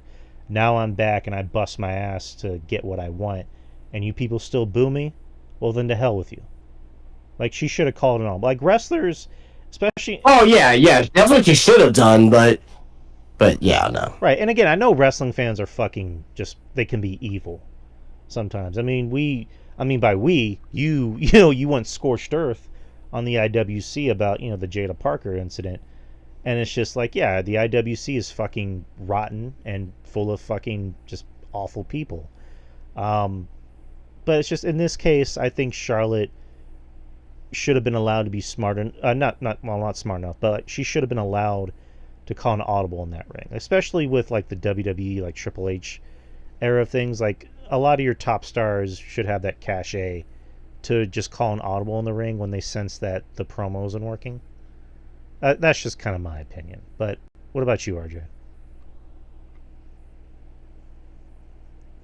Charlotte. To quote Joey Numbers, I love you, Charlotte. Pussy. The pussy, yeah. So, mommy, divorce. But anyways, Charlotte. I don't know, man. I'm just, once again, to my point earlier about the Garganos and the Ciampas, it just feels like Charlotte. It's the same old song and dance with her. I'm Charlotte Flair. I'm the greatest of all time. Woo! Boo! And whatever. I'm the queen. It's like, oh, boy. Like, I don't know, man. It's just, can we reinvent you somehow, some way? Can we add something different? Like I'm not too excited about Charlotte. Um, I'm just not excited about her in general. Her winning the Royal Rumble, like I said, I was indifferent to the winners this year. I accepted it, like I said earlier, but it's just like I just, oh boy, I don't know, man. I just don't know. And Charlotte droning on the mic doesn't help. It doesn't help matters either. It's just, even though she, like you guys said, and many other people, she did pour her heart and soul out there. But after this, oh my God, if I have to hear her drone on the mic all the way to Mania, I'm gonna blow my brains out, people. It's gonna be real. It's gonna be real ugly in South Carolina for a lot of people. Okay, it's gonna be real bad. But Charlotte, I just don't know, man, and I really don't know how to what they can do to make this better. But Charlotte just needs to reinvent herself. Putting wearing fancier clothes is not reinventing yourself, and it's just like I feel like we're just right back to square one. And by the way, we need to get Charlotte some fitting ring attire, by the way. Her clothes sagging off her non existent ass was very, very offensive. That was bad. Now, And I was like, ooh. that, Me and my brother looking at each other, what the fuck? that was no bueno. God. Oh my God. Yeah, not good. Not good. But I need Charlotte to switch up the game a little bit. If you're gonna do the heel character, do something different. Add some different elements that you hadn't had before. That's why I'm not super jazzed about her like coming back and then getting another title match right off the bat. Because Charlotte, for the most part, is ever since she's been on the main roster, for the most part, all her feuds have been surrounded around championships and nothing more. Nothing outside of that box. She hasn't had a personal rivalry away from a championship ever. She's never. She briefly led Dana Brooke around for a while, but she's never led like a faction. Like at least Bailey wanted to do that, wanted to contribute. Whether you guys thought it was a good idea or not, she wanted to contribute and do damage control and everything like that. Um, Mercedes, not much of a difference between her boss character and the whole CEO joint, but I mean that is what that is. And Becky, at least Becky's gone through, the last kicker, the man, the what was big time Bex. Like Charlotte has been on the queen for the longest period of time with no real change or no addition to the character or anything like that. So I need Charlotte to switch it up and add maybe something to the act or something, man. Well, let me ask this: do you think Charlotte in the next like 5 to 10 years will be more appreciated I mean, I think she will. by? Oh, she will. I'm not saying. Look, I'm not saying that Charlotte Flair is bad by any means. No, not bad, but like kind of like a. I don't want to compare it, but it's the only thing I can think of right now. Of John Cena. Like, when John Cena had the run and, people were booing Cena, Super Cena, this and, oh my god, like, he never puts anyone over and things like that. Do you think, like, we're in that middle point, well, not that middle point, but in that point with Charlotte Flair where she is getting booed right now, and maybe when she gets, like the last couple of years of a run that she starts to get that appreciation reaction, where she's a babyface or even a heel? Like, do you think that's a possibility? I think Mish said it best. People won't appreciate her until she's gone. Yeah, And it's true. unfortunate because, again, I like Charlotte. I don't like the fact that, kind of like RJ just said, it just seems like every feud she's been in has to involve a title. Like, a lot of her best matches or a lot of her best feuds have involved a title somehow. And it's like, it's just weird to think about. Can you see Charlotte on the roster, like, not, like, just in the middle of a road feud? At this point, probably If not. the right story's there, yeah. I mean, if the right story's there, you have the players there, you can do it. You can do it. You can do it. I mean, Why not? Do you think it's more? Everybody else? Do you think it's the booking, or do you think it's Charlotte, or do you think it's a combination of both? That Combination of both. Combination of both. right, and it's unfortunate. And to be honest, I think in the next 3 years, Charlotte's not even going to be here, as far as like on the wrestling like roster. Yeah, I think that's definitely a possibility. Yeah. You know what I mean? Yeah. Ain't Charlotte pushing 40? She's I mean, especially with her injury history. So Right. So, yeah, and then there's also younger and bigger, taller women like a Bianca. Now you got Lash Legend coming pretty soon. You have Tiffany. So, well, I mean, Lash Legend ain't no fucking Charlotte Flair. I mean, I like Lash, I'm, but I'm saying now you have like younger, taller, I mean, you get at least a Sol Ruka or like somebody. more statuesque, Oh, Ruka. women, that are kind of coming for that spot. Yeah, Sol Ruka is another name too. Jordan Grace, same thing. But yeah, Charlotte. Don't hate Charlotte. Just don't love that she just automatically gets handed spots. You know what I mean? That's just me. But moving on with Raw, you had an elimination chamber qualifier. Liv Morgan and Io Sky. Decent match. Ended in disqualification after Rhea came out to help with Raquel Rodriguez. Liv Morgan's grabbing Rhea, and then Rhea hits Liv Morgan inadvertently, which cost Io the match. Io's mad at Rhea. I'm guessing that could set up maybe Rhea versus Io at Mania. So, and then Seth Rollins comes out, dressed like a cowboy. I don't fucking know what he's dressed like anymore. He asks Sami Zayn to come out. He pretty much tries to hype up Sami Zayn for his main event against CM Punk for the Elimination Chamber qualifier. I don't know. For years, I've tried to be the Seth Rollins apologist. I'm at the point where I'm reaching Joey Numbers levels of hatred towards this guy. For what? I'm tired of his promos. I'm just tired of his promos. Oh I'm tired my of his gosh! He just You wrestling fans are jaded. I'm not. How am I jaded? How am I jaded? You guys are jaded. You guys are jaded. You wrestling fans. You just want. Well, I'm saying that like if I'm not. You're a wrestling fan too, so I hate hush. wrestling. I hate I don't know what you guys are talking about. No, it's just it's like you like it's like you get. It's like you get used to something and you see it, and you see it over and over, and like you start out to appreciate it. Then you start to have a retaliation against it. Then eventually you come back around and be like, hey, you know what? Maybe I was too hard on it. I think you're at that point right now where you're just like, oh well, it's the same thing, and I don't like it. I mean, I'm not a huge fan of stuff, but I mean, I'm not at a point where I'm like, oh, I hate what he does. Like, no. No, what I'm getting tired of is. He's been doing that. He's been doing that for the last 11 years, 12 years. I mean, it's not even. That's his promo. That's what he's always sounded like that. It's just Monday was just worse. I was at the point where I mumbled under my breath, "Can you shut the fuck up?" Oh like it's just this promo with Punk is just. I mean, this whole feud with Punk has made him to me has made him unlikable. To me, and yeah, we know he's going to be a heel, but it's just whatever. And I don't see that. But anyways, this precedes the match with Sammy. Punk tries to fight Punk, and then they get separated. And blah blah. Punk and Sammy wrestle, and I believe this is the first time they've ever wrestled.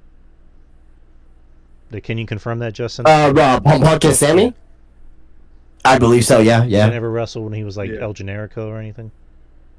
No, because I think that was way before El Generico. I think. Right. Okay. So this is the first match, which again a very very very good match, as expected. Because Sammy never has a bad match. Punk never has a bad match. I thought these two really tore the house down. And it was what you wanted it to be. There, Punk, he kind of walks that line of like, is he really a face? Because he talks a little bit of shit. There was a nice spot during the match where Punk is grabbing Sammy's face, and he's pointing it towards the WrestleMania sign, saying, "You see that? That's for me. You're not on my level." And then Sammy, grabs Punk and throws him into the corner, and goes for the Lula kick. And Punk counters it into a GTS and gets the win. And he ends up shaking hands with Sammy. That's when Kevin Owens comes out and attacks Sammy and puts him in the small package pile driver. And that's how the show ends. Really bad, just bad glitching for Raw. Around the world, doesn't matter if you have a VPN, United States or overseas. The glitching was terrible. It especially got terrible after the match, but that was apparently there was very bad weather in Cleveland where they were at. So I don't know if that definitely has something to do with it, but apparently that was while I was hearing there was very bad weather in Cleveland at the time. Right. But a good main event, and now we're on the road to WrestleMania. Did you guys have any thoughts on the main event? Well, I thought it was a very good main event. Yeah, I thought it was a good match for a first time ever match. And I thought Punk is on a good streak right now. He's showing Triple H that he can be healthy between matches. So yeah, no, I thought Punk looked good. I thought Sammy looked good. I had no problems with this match whatsoever. Punk moves on to the Chamber, which is going to be a heat-filled fucking elimination chamber. So that's going to be fun. Can't wait. Yeah, that. So let's ask this. Let's just have a prediction. So let's predict, what do we think the Royal Heavyweight Championship match is going to be at WrestleMania and the WWE Championship match? Like, I think it's obvious, but I just kind of want to hear different perspectives if there is any. I mean, I think I've already. Good. Yeah, I think Gunther and Jay is a shoo-in at this point. I mean, you don't have Jey Uso cut that promo last week. Right. Yeah, Gunther threatened him this week. You're definitely doing that for Mania, right? So the babyface can conquer, overcome that, and you have the big, celebration, whether it's at the end of the show or the beginning of the show, it's gonna happen. It's gonna happen. I see blue and white confetti falling from the sky, whatever the fuck colors Jey Uso's wearing that night. It's coming down. He's winning the world title. I mean, I've accepted it already. Drew. I mean, Drew might take up some extra drinking to get through it, but it's gonna happen. I'm gonna watch it. I mean, again, Mania's not for another 2 months, so maybe I'll change my tune as far as like my interest in the match. But that's gonna main event night one. I'm not Drew, but Jay and Gunther. That kind of seems like the way to go. And night two. Do you think the women will get a main event? I mean, I don't personally see it how it's gonna get there, but do you think there's an opportunity for the women to get a main event at Mania? No. Oh, okay. I don't know, man. If they do Rhea and Bianca somehow, some way, that I could buy that as a main event. Yeah, but at this point, unfortunately they're still keeping Bianca in this feud with Naomi and Jade that just seems like it's taking forever to get to the fucking point. But whatever. Yeah, but night one is Jay. Night two is gonna be Cody. I would personally like it if it was just Cody and Punk. That seems like a better match, a bigger match. If it was a fatal four-way with Seth and Roman added, from a storyline perspective, I think that would make sense. But I would just I would personally prefer just if it were just Punk and Cody. As far as other matches goes, it seems like Sammy and KO is a lock-in, or I guess locked in. Is that the best way to put it? Yeah. I'm assuming we're gonna get Seth and Roman. I have a theory as to what Punk's favor is gonna be, and it's gonna involve Seth somehow. And we're probably gonna find out into the Elimination Chamber. John Cena, I think, is gonna wrestle Logan Paul. That kind of seems like the way to go. Rhea versus Io, and Tiffany and Charlotte kind of seems like the way to go. But yeah, so that's Mania. I guess obviously Jay and Gunther, but also as well, I mean, you can do Punk and Cody. I think that's possibly a safe one.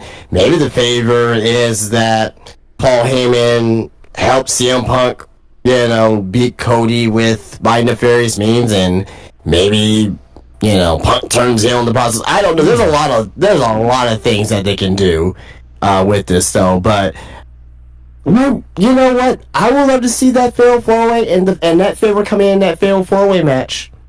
Like Roman gets the pinfall, he spears Cody, gets the pinfall, then maybe like, you know, Paul Heyman like comes in there and kind of like, you know, either hits Roman or like, you know, puts Cody's foot on the rope, you know, to distract Roman, and then so Punk can pick up the win. I don't know, but that's what I'm thinking about that fatal four-way. Like, how are we gonna get there? Yeah, Punk wins the Elimination Chamber. Then maybe something happens to where that maybe something happens in the chamber to where that Roman or Seth feels like they got cheated, and you know and Nick is like, you know, hey, no, well, let's have a you know, a match, and you know, the winner between you two guys, you know, we're going to WrestleMania in a triple threat, and something happens in that match where it doesn't have a clean finish, and it just ends up being a fatal four-way. He just has them both. I mean, it will take a lot to get there, but you know, I think they can do it like that too. But there's a lot of opportunity out there for that, for sure. Right. Again, Mania's not for another 2 months, so we'll probably find out more at the Elimination Chamber. That's in March 1st. Oh, absolutely, for sure. That's on March 1st, so can't wait for that. Like I mentioned before, I didn't watch NXT. I was not feeling too great yesterday. I know what happened though. I saw some clips, but I don't know if you guys want to go over what happened on NXT or just skip the questions. I mean, I think we could probably just, to me personally, just get to the questions that's there. So. All right. So earlier, we mentioned to just ask some questions. Any old questions. Mainly 2 questions per person. So Kyle K has 2 questions. He says, what movies in 2025 are you looking forward to seeing in theaters the most? Me, let's see. Superman is on my list. There's a horror movie coming out in April. It's called Sinners. I want to see that. And the new Jurassic World, because that looks fucking awesome. I'm a sucker for Jurassic Park movies. I love dinosaurs. I love Jurassic Park shit. So, and then the Fantastic Four movie. So there you go. Do you guys have anything to add? No, to see in theaters? Yeah, I'm not going to see nothing in theaters. If it ain't a fucking 007 movie, or you know, something of that ilk, or a good old mafia movie, or even like a I mean, there's a lot of great horror movies coming out, but I just wait for them to come out, you know, like you're on Netflix or whatever. So. What about you, RJ? So no, I'm not gonna go see anything in theaters this year. Maybe, you know what? Maybe Final Destination, because I did see that trailer. Right. What about you, RJ? I'm looking forward. I'm gonna see Fantastic Four and Superman. That's like the only 2 That's the only 2 movies I'm gonna go see in theaters, and that's the only 2 that's really on the top of my list of must see. Isn't there like a new Tron coming out this year? Tron? Yeah. Come on. Yeah, Tron. They still make those movies? Yeah, well. I don't know. I've never seen Tron. I'll never come out in theaters, but I heard there's a new Tron coming out. My only knowledge of Tron is that Simpsons joke, where Homer says, "Anyone ever see the movie Tron?" No. Yes. I mean, no. So. Oh, and also 28 years later. Oh, I want to fucking see that. That looks awesome. Yeah, I'll pony up and go see in theaters. All right. We're seeing that movie Hard Eyes tomorrow, about the Valentine's Day killer. Yeah. And then last week I saw Companion. That was really good. And next week we're seeing Captain America. So can't wait for that. Wait, there's another Captain America movie coming out? Yeah, it's with Sam Wilson, Anthony Mackie. Oh, fuck. Yeah, I ain't watching that shit. Oh, come on. I'm sorry, man. Oh, come on. I want my Captain America to be white. It's in the comics. Who's this? I don't know this Negro. It's in the comics, dude. Like they pass it down to Sam Wilson. I don't care about that. Oh, stop. Is this the one? Is this the one with Harrison Ford with as Red Hulk? Yes. Yeah. Yeah, I'm catching that on the bootleg. I'm not, or maybe I might try to see if I can get the hookup from Morgan's cousin there to go see it. But For what? I mean, I'm not I paying don't any money trust. for it. I don't trust everyone's like opinion when it comes to online stuff and things of that nature. But I have seen a lot of people who are pro Marvel stuff, or pro Marvel, I should say, and not necessarily anti Marvel, but like a little bit more negative. See on both sides that this movie doesn't really look that great, but I may be wrong. I don't know. Maybe I'll check it out like when it comes out, like on Netflix or Disney Plus, wherever it comes on. So. What makes it worse is that the director's track record is not that great either. Oh yeah, yeah. I don't know who's directing it, but okay. Julius Ona. Yeah, but maybe I'm maybe I'm being too harsh on it. So Don't worry. Like I'm a huge Captain America fan. I'm in supportive of of Captain America. Just playing off what Justin said. I'm supportive of Sam Wilson, the Negro, being Captain America. Like I want to see him do I'm well. sorry. I'm sorry, man, but like like. I mean, I just want my regular white Captain America. You know what I mean? And now this comes from a pro black. The black is a black man. You know what I mean? So you know what I'm saying? That shit. Yeah. Nah, I get you. I get you. Nah, I want to see him do well, but it just seemed like they're setting him up for failure. Even guys, I'm telling you. Yeah, I know I work at Walmart. Niche. Even the toys, man.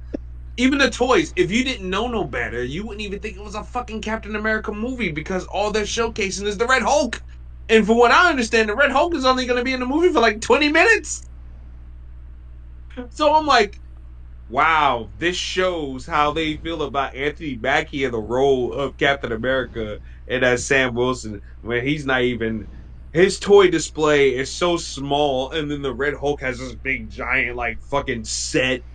He's got all these different toys, and they have one little measly fucking figure of Sam Wilson. I'm like, this is tragic. This is tragic. No wonder this movie's not gonna do any good. And plus, they got shirts at Walmart too. By the way, nothing but Red Hulk. Nothing but Red Hulk. I'm like, wow. Yeah, I guess I'm. Unfucking believable. Unfucking believable. Yeah, I guess I'm the odd man out. I don't know. I want the film to be good. I'm just. I want the film to do well too, but I don't have faith. The director doesn't. His track record doesn't give me any faith. I don't know. It just the villain. Man, I'm glad they came back to Samuel Stearns in some way, but we don't even know anything about him. Still asking questions about this motherfucker. Like I don't know. Like I just have doubts about this, and I'm not gonna waste money on a film that I have doubts about. I don't know. I paid money for all the other MCU movies, even Eternals, which finally they're acknowledging the giant fucking celestial that's like showing in the fucking ocean. So in this movie, Animanium. There you go. Well, sure, they're talking about Animanium in the movie, so cool. I don't know. I'm looking forward to the movie because I liked all the Cat movies. The first one, I didn't think it was terrible. I just thought it's just like okay, it's fine for what it was. Winter Soldier, I think, is great. It's my favorite. Oh, I love Winter Soldier. I really like that movie. Yeah, Winter Soldier was fucking great. I love Civil War. It's one of my favorites. I love the comic and the movie. I think the comic's better. Mm-hmm. Yeah. But yeah, I liked Falcon and the Winter Soldier. I like the show, and yeah, I liked it too. And yeah, I like this movie. I want this movie to do well. Yeah, for Anthony Mackie's sake, I want this movie to do good. I really do. Like I'm praying, man, because to me it just seems like they're setting him up for failure. Like even with the advertisement guys, like I'm just looking at it and I'm just like, man, the Red Hulk, huh?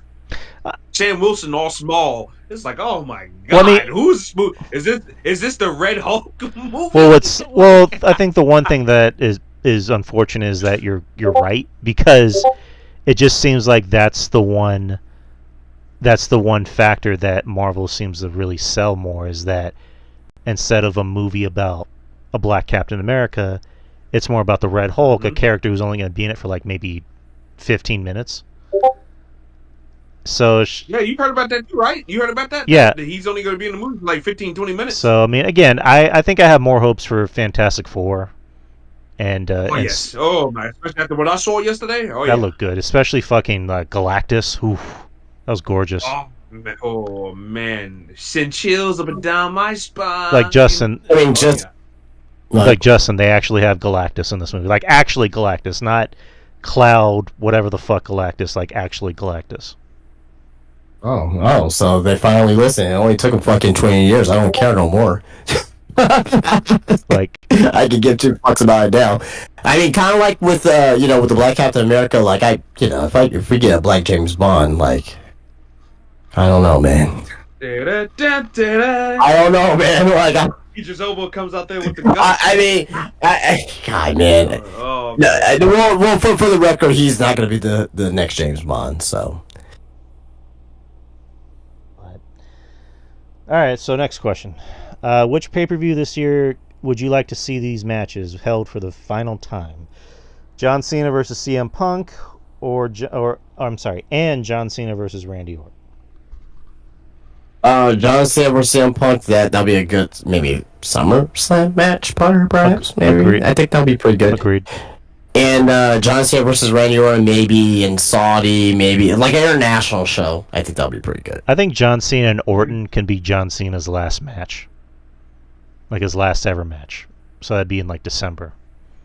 So I think that'd be a better like last match.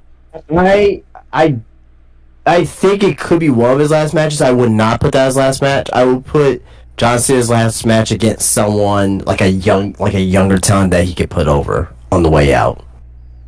Right, yeah, you're right. Maybe like a Braun. Whoever that is, I can't tell you at this moment because that's so fucking very far away at this point, but yeah. Right. What about you, RJ? Punk, yes. SummerSlam or Survivor Series tops, because I always stress that the War Games seems like it's the most important match for Survivor Series, but let's stack the Survivor Series up for a change. Why not have a pay-per-view match between those two guys where Survivor Series is kind of synonymous with both of those guys' careers? Like Cena had his first like breakout moment being a part of that team on that's when he first became a babyface around that time in 2003. And he had a nice showing at Survivor Series, and that was kind of that doesn't really get talked about a lot when it comes to John Cena and his career, that he had his first real babyface shine on that 03 Survivor Series team.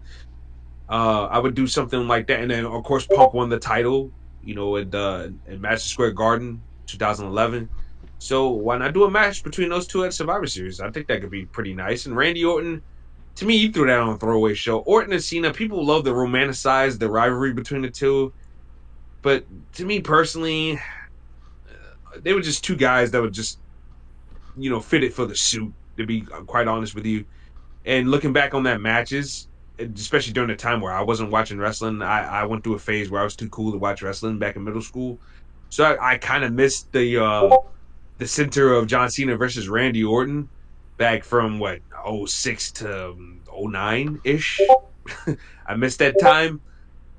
But looking back on it, I'm like, this feud, it's just, it was just the two guys that Vince had at the time that fit the suit. These guys ain't really all that much of a great rivalry, not like Punk and Cena was. Punk and Cena was great. Punk and Cena were polar opposites, but they just had that magic, man. And to me, that magic deserves to be on a big pay-per-view show one last time. Whereas Orton and Cena, to me, you can fucking do that on a Raw if you wanted to, in my opinion. But that's just me personally. Right. All right, thank you, Kyle. Master G.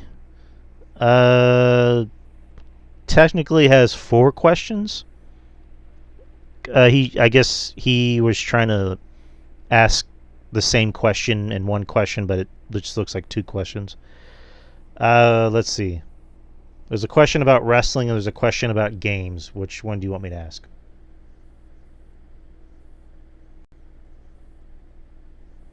You asking us, or who are you asking? Yeah, I'm asking y'all. Like, what do you want? Like, what do you think is the better question, or what do you want me to ask? I mean, I guess the games. I don't know, but what were the questions? all right. So there's a wrestling question. He wants to know what do we look for in, or he said, what do you look for in your wrestling, and what kind of wrestlers do you like?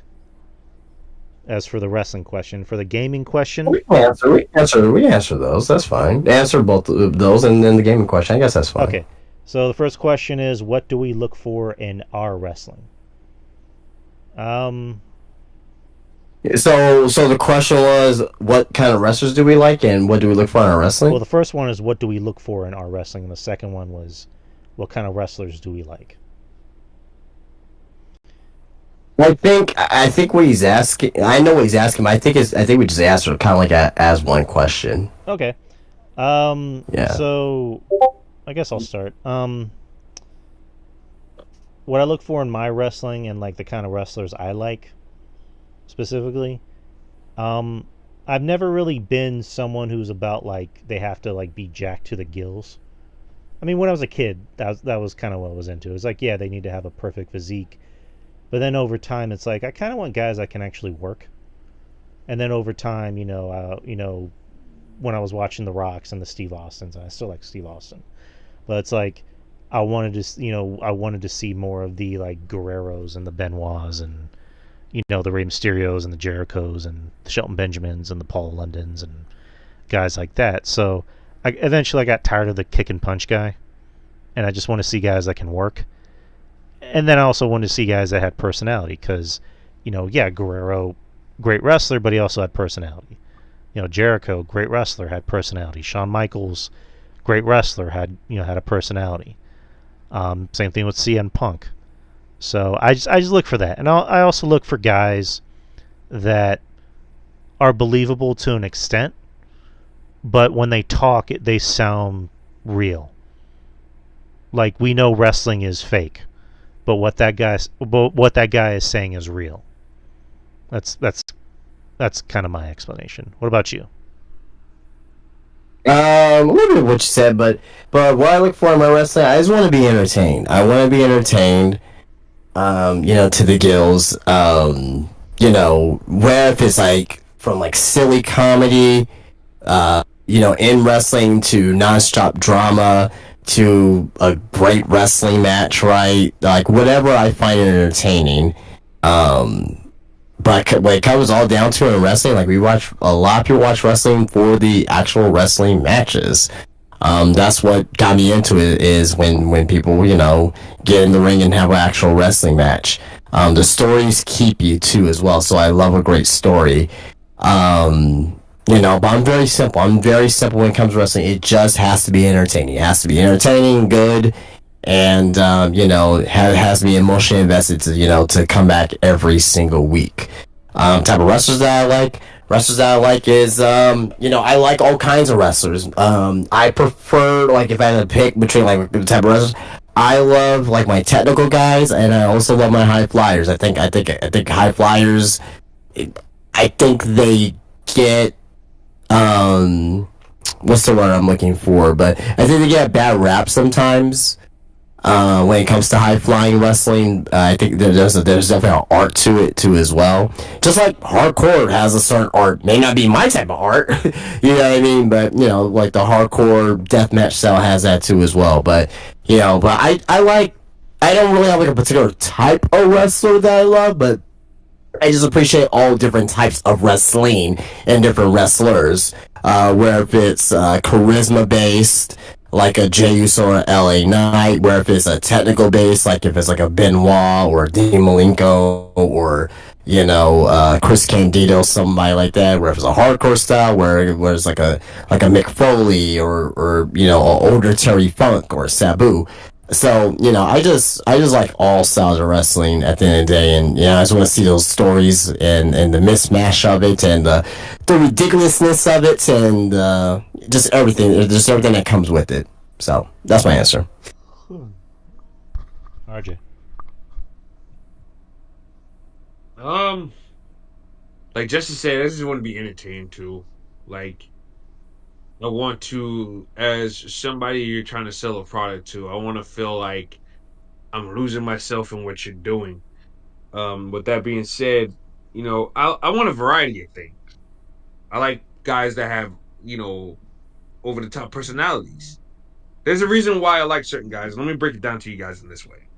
Roman Reigns, when the bell rings, can care less about his matches. But his selling point to get to the match and to get me invested in his storytelling and in his approach to the game, I like that. And then once the bell rings, it's like, okay, passable match or whatever, or not that great. Whereas somebody else on the card underneath him can come through and have the 5-star match or the great match that leaves me going, okay, that was fucking great. But doesn't have much of a personality to carry. You guys get what I'm saying so far? Yeah. Like the variety. You know, you have your power guys. I'm good with that. Your high flyers, good with that. Your technical wrestling match, I'm good with that too. As long as the show is not filled of guys who put on boring matches, because that will take me out of the game forever. You know what I'm saying? And guys doing the same high flying moves over and over again, don't want to see that either. And like Drew said, kicky punchy matches, especially not the good type of kicky punchy matches. Nobody wants to see a card full of those either. So I like the variety of matches, which is why MLW Fusion used to be one of my favorite wrestling shows weekly. Yeah. Because I feel like I was getting a different style of different things. I was getting my powerhouse match. Then you would have Jimmy Havoc and Old Mansa, baby, having the classic, death fight or whatever. And he had L.A. Park and his sons invading there with the Lucha influence, Roosh and a couple other people having their Lucha influence in there. And then you had you guys like Hammerstone, who was a powerhouse, and Richard Holiday, who's not a powerhouse per se, but he's a big man wrestler too. And you just had a variety of different characters and different wrestlers, and it was great. It was a great watch. So that's an example of what I like in my wrestling. When everybody's doing 450s, I get taken out real quick because I'm like, dude, didn't you guys talk about maybe preserving that for this match or that match? So I just love variety. And if I can get variety up and down the card, I'm good to go because I look forward to every match or every different segment that's going to happen if you give me variety. I love comedy, but as long as it's good comedy. And if you're going to do skits, make it a good skit. And your segments as far as like backstage and the one thing I like about Triple H, he has his little Easter eggs in the back. I like that as a comic book nerd and somebody that used to love Easter egg hunting back in the day. I can appreciate a good Easter egg hunt on screen. I can appreciate that. So I like that kind of stuff sprinkled in there to give me something, give me traces that's not too direct, but direct enough for me to be like, that's something to follow from week to week. Let's see if that happens again on the next show or next week. So I like that too. Like make me think a little bit too. So I just love variety, man. I just love variety. Just not an oversaturation of a lot of different things. Yeah, that's it. Yeah, just love variety, man. Just give me that, and I'm entertained. Nice. Next. That's why I like NXT too much too, especially Shawn Michaels' incarnation of it, because he gives you a mix of everything. You have your wacky storylines. You have the rehash of his old storylines, the greatest Shawn Michaels hits from back in the '90s, so to speak. You have that. You have the hot women, but then you got the girls that can wrestle. You got the guys that can, to a very, very lower scale. You have some of you guys that can go and guys that can't go, but like there's a different variety there, man. So that's why that's one of my favorite shows to enjoy weekly as well. There's always something going on from week to week. So, right. Yeah, I mean, that's that. All right. Next is the gaming question. He wants to know, are we gamers, and what are some of our favorite franchises and games that we love? I wouldn't call myself a gamer. I mean, I play games. I'm not like I don't massively play games like, most people would do on like Twitch or YouTube, but I play. As far as like games that I like to play, I like Destiny. And I play Destiny 1 and 2 mainly. Oh, Destiny! Yeah, I never knew you were a Destiny guy. Yeah, I love Destiny. It gets repetitive at times, but it's a fun game. It's a nice game to pass the time. So 1 and 2. I love the Batman Arkham Arkham games. Love all of them. City being my favorite. I like the Uncharted series. I'm a big fan of that. The Last of Us is probably in my top 3. The first one being like in my top 3 of like favorite video games. I'm a sucker for a Pokemon game. For like any Pokemon game. Like I don't care how old I get, I'm always gonna play Pokemon. I don't give a fuck. I can't play any more sports games because they just piss me off. And yeah, that's about it. And I'm pretty sure I know what yours are, Justin. Justin. Justin. Is Justin still with us?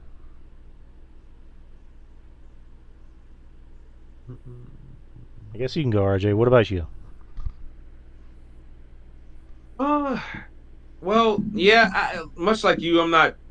I mean, I'm a gamer. I mean, not to an excessive degree. I mean, we have jobs. And personally, I don't think I can sit around all day playing video games. But I do play video games.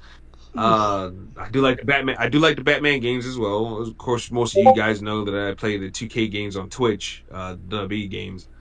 I do play the NBA games, even though they just cut and paste every fucking year and this, that, and the other. No real substance to it whatsoever. And you can argue that about the WWE games as well, but more so the NBA games. I just have no real inspiration to really play it all that much anymore. Love Grand Theft Auto. Love that series. I can't wait for the 6th one to come out. That's gonna be fun when it does. I love the Saints Row game. I hated the reboot that they did. That was trash. That Saints Row game fucking sucked. That sucked. The reboot was terrible. Fuck, man, it was so bad. It's ridiculous. But and I love the Spider-Man games too. Spider-Man 2 kind of fell short of my expectations. But yeah, I love that franchise as well. I'm trying to think. I love me some Crash. I love me some Crash, man. What was you about to say? No, I was saying like you said it fell short of your expectations. What do you mean? No, man. I was expecting much more coming out of it. I like the original Spider-Man the best. I just was expecting more. I don't know, more from villains. I know Kraven the Hunter killed them all. But I was expecting a little bit more from like maybe the Chameleon and from Carnage, and we just didn't get it. And well, we got like, are we gonna get it in a third? Let's see. But I just was hoping that there would be a little bit more villains to kind of go after instead of the generic few that we had, in this game. But that was pretty much it, though. I mean, I fucked up the story and everything like that. It's just, like I said, from the villain standpoint, I was just expecting a little bit more. Right. Kraven killed them all. He killed them all. He certainly did. But what about you, Justin? What are some of your favorite games and franchises? Excuse me. Excuse me. Jesus Christ! I just wanted to go get some water and it's still not fucking working. Sorry. My favorite. Well, I mean, I'm a huge Call of Duty guy. I always have been, and I'll probably always will be. I'm saying that I have not bought the last 2 Call of Duties though. So, but I bought every Call of Duty all the way from COD 2 all the way through Cold War. No, I'm sorry, not Cold War. What was after Cold War? Vanguard. So I'm very huge into the Call of Duty franchises. I'm very huge into first-person shooters. Including Apex Legends, which is a game that I at least play maybe like 1 game a day or 2 games a day of Apex. I love that game. It's just easy pick up and play. My all-time favorite series, if you guys are new around here, is the GTA series. Grand Theft Auto is the fucking best. It's you do whatever you want in the game. You can like even especially like in GTA 5 where you just play GTA Online. You just go around, cruise around the city, and just do whatever the fuck you want in the game. And if you have a PC, you can make mods. You can make a fucking Batman mod. You can make an Iron Man mod, and it's the fucking best. But not just that, the characters, the celebrities that they use for the voice actors, Ray Liotta, played Tommy Vercetti, yeah, Samuel Jackson, and San Andreas. It's the top notch game series of all time, in my opinion. But outside of that, huge into Mario, huge into the Tony Hawk series, fucking huge into that. Like I could pick up and play Tony Hawk, THPS 1, 2, 3, Underground, and completely destroy you in it, and no questions asked.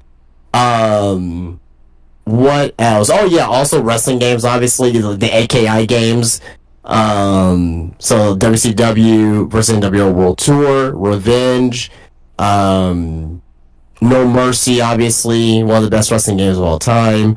WrestleMania 2000 as well. The 2K games I like. 2K, the new 2K game coming out 25. I saw some footage of it today. It looks good. I don't know if I'm gonna get it, but they're trying some new stuff in the game. You can actually have intergender matches now. Women can bleed finally. They have like the WWE warehouse in there where you could go and climb the SmackDown fist, just like how you did in like Shut Your Mouth and fucking Here Comes the Pain. So yeah, I love those games. But I'm a huge gamer though. Like I never like I'll pretty much try a game and play it. Like if it's a video game and it looks good, I'll try and I'll play. But there's some games I like versus others too as well. So, I'm not really huge into like real-time strategy, RTS. I'm not really huge into those. Not really huge into like the RPGs, like the turn-based RPGs, things of that nature. So like the Final Fantasies, although like I appreciate it and I know what the series is about, it's just not really my cup of tea, to actually like play the fucking game like every when every game comes out. So, but those are my answers, though. All right. And Maurice has the last questions. He asked, has anyone tried HelloFresh or any of those other deals? No. I know it is, but no, I haven't. How about you, RJ? No. I mean, I bought some things that I heard from here, but not like the deals or anything. Like I bought them elsewhere. I tried Magic Spoon. I didn't really like it all that much. And Raycon here. They actually had Magic Spoon. I think I saw it at I want to say Walmart. Yeah. And it was like very expensive. I ordered it off of the actual website, and I didn't really like it all that much. And then I bought Raycon earbuds, but I bought them on Amazon, and those I like those. They're pricey, but they're worth it. Lastly, what promotion should have eyes on? Let me rephrase this. What promotion should we have eyes on other than WWE, TNA, or AEW?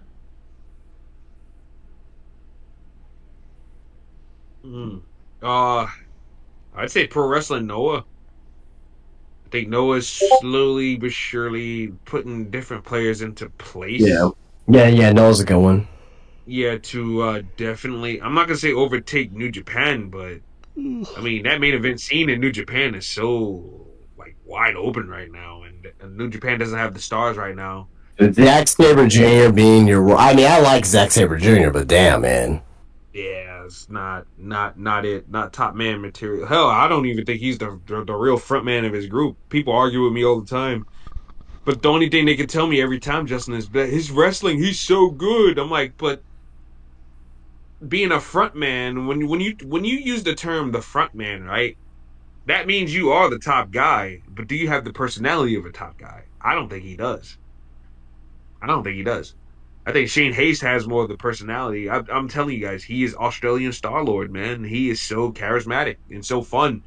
That guy should be the leader of the fucking group. And since he and his partner made fucking TMDK, he should be the fucking front man of the group. Doesn't mean he have to be the world champion or whatnot, but be the vocal leader of the group, or be the spiritual leader of the group. You know what I'm saying? Everything exudes to him, but Zack Sabre Jr. can do his fucking collar tie up and triple threat wrist lock into a fucking ball. He can do all that bullshit he wants to. I'm not a Zack Sabre Jr. fan at all, by the way. He's a great technical wrestler, but that's just about it for me. He pops his collar, great. Great. People kill me. But he popped the collar pop. The collar pop. You fucking dweebs go crazy over any fucking thing. So I can step in there. I can step in my store. I can go to work right now, have my jacket zipped up, and pop my collar, and all of a sudden I'm a cool guy now. Give me a fucking break.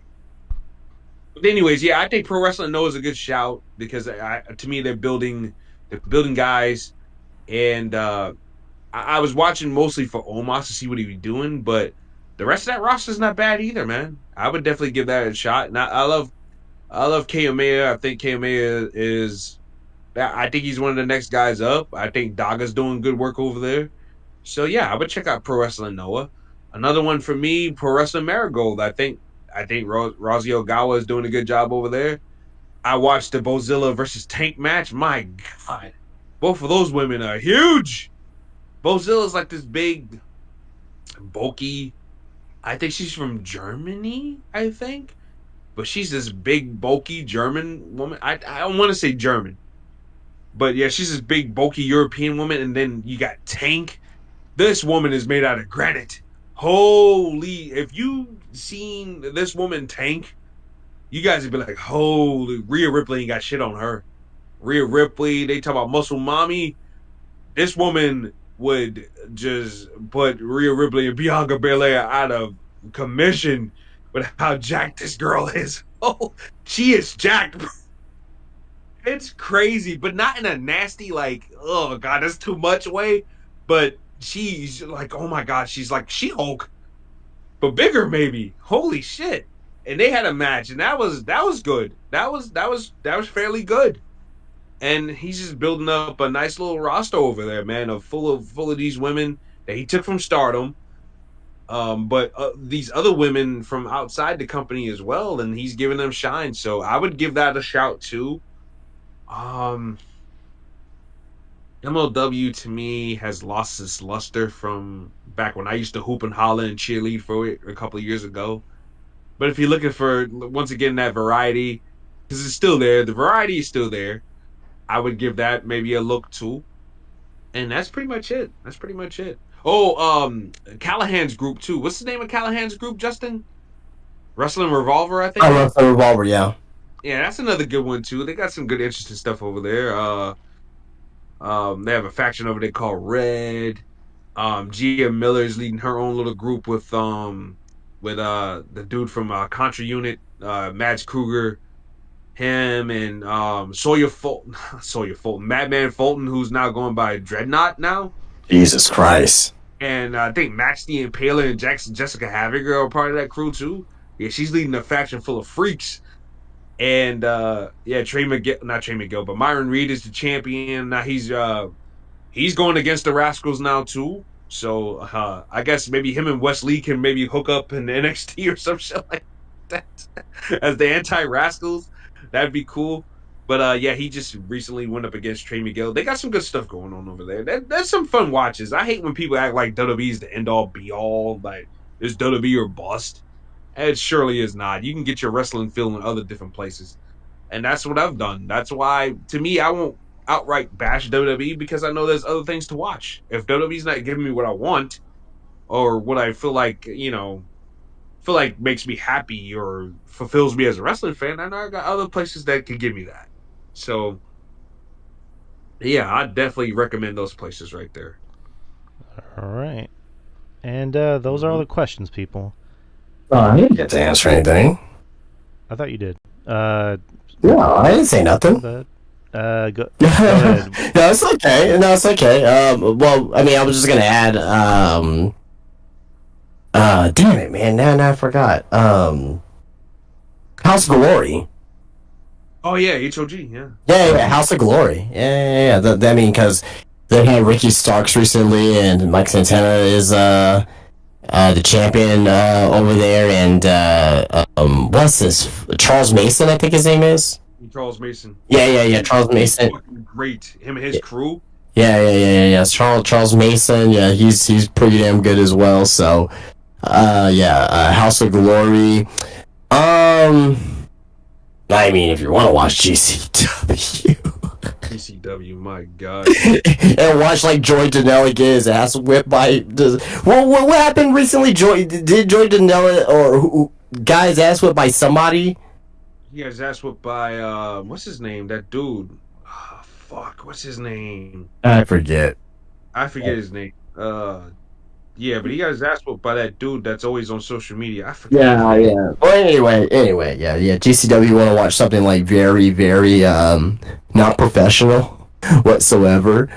Yeah, I guess if you really want to watch New Japan, I mean, there's some good stuff to watch, but like that, to RJ's point, the top of New Japan is not the best right now, which is sad. You know what I mean? Because 3-4 years ago, they had like the best matches going on in wrestling outside AEW. So, but yeah, no. But RJ, I think pretty much covered everything. Yeah, Marty Gold. Maybe if you want to catch Stardom as well, Stardom is still pretty good too. So. All right. I don't have anything to add to this conversation, but that will be the end of the show. We did 2.5 hours. And that's episode 400, people. Right in the books. And I want to go ahead and thank everybody and give some shout outs. Of course, I want to give a shout out to Justin here. Like I always say, this show wouldn't work without him. He makes this show work the way it does. So thank you, Justin. No, not a problem. Is I'm great to great for me to be on here, and just love talking pro wrestling. So I really appreciate that. I love to have an outlet to talk pro wrestling. So thank you. Of course, anytime. And of course, I want to thank Mr. RJ the Brooklyn Savage, again, always for coming on, and man, just being a great part of the show always, regardless of what we're doing, whether it's this show, whether it's our show. I always look forward to just talking the breeze with you, shooting the breeze with you, and yeah, man, just again, thank you for being part of the ride to 400.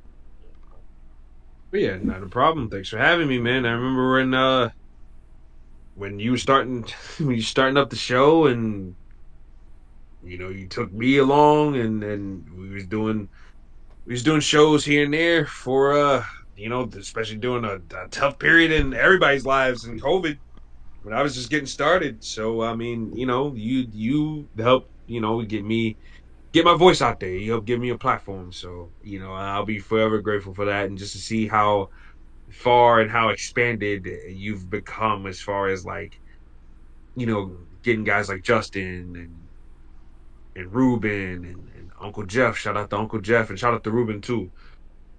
Just getting guys like that and just doing different things with each of us, and bringing it all together to create the experience.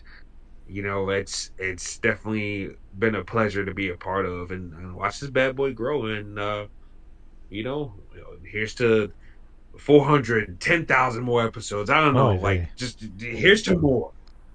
Shit, I better be dead by that time. Yeah, man, it's been a great ride, and it's just to culminate it, we were on Wrestling Soup last Friday. Like that's a dream come true. So, and of course, you mentioned Ruben Prime. Sucks that Ruben couldn't be on the show tonight. He was having some audio issues on his end. Really fucking sucks. But Ruben, if you're listening, thank you, buddy.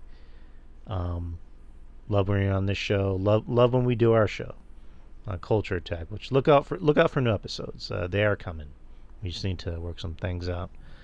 So shout out to Ruben, Jeff Lippman, Uncle Jeff, as what RJ calls him, our resident lawyer. Again,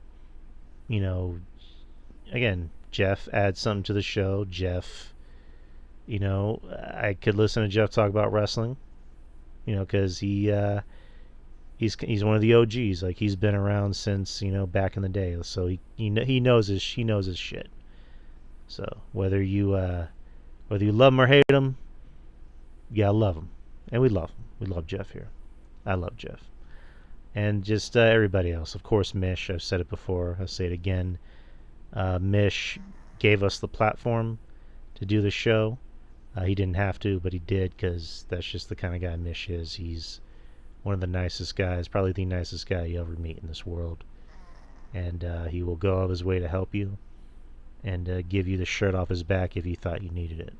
So, again, Mish, if you're listening, thank you for everything. I love you. Love you. Love you to death. Shout out to guys like Kevin Castle and John Draper, the brothers of Podcast Destruction. Yeah, by the way, on that point, sorry to cut you off, but Don Tony tweeted out not too long ago about something's going on with Kevin. Oh shit! Not too sure because Don Tony's kind of vague about it, but I hope everything's all good on Kevin's end though.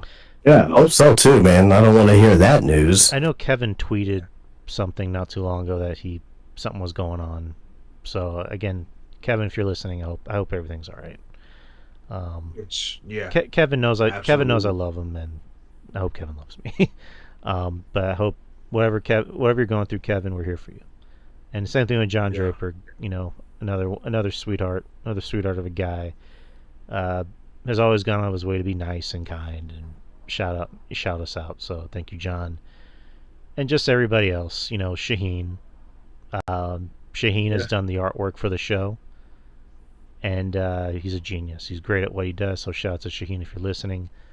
Everybody else, Bisho, Brian, Trez, Devin the Heel Dude. I mentioned him earlier. If I'm missing any names, please forgive me. Andrew Carlick. You know, just everybody else. If you're listening, shout out to everybody who made the show work the way it does. And again, here's to another 100. Here's to the road to 500. And that's kind of how I want to end it. And on that note, I'm retiring. No, I'm playing. On that note, we are done for the night. And we will see y'all next Wednesday, same time, same channel. And that's about it, people. I don't know if you guys have anything to add to the end. No, just for me, you know, you guys want to find me, SpineBusterTees, SpineBusterTees.com. I won't go into the whole spiel, but you guys want to find me, SpineBusterTees on Instagram as well, and SpineBusterTees at the Wonderland of the Americas. So come check me out if you're ever in the San Antonio, Texas area. And what about you, RJ? Follow me on Twitter at LowRJ Unlimited or the X, whatever the hell you want to call it. And follow me on Twitch, the RTJXX. We got a CCW show coming up tomorrow. It's gonna be our last one for until the pay-per-view next week. We have a pay-per-view on Valentine's Day next Friday called Killing in the Name of Love. So we have that.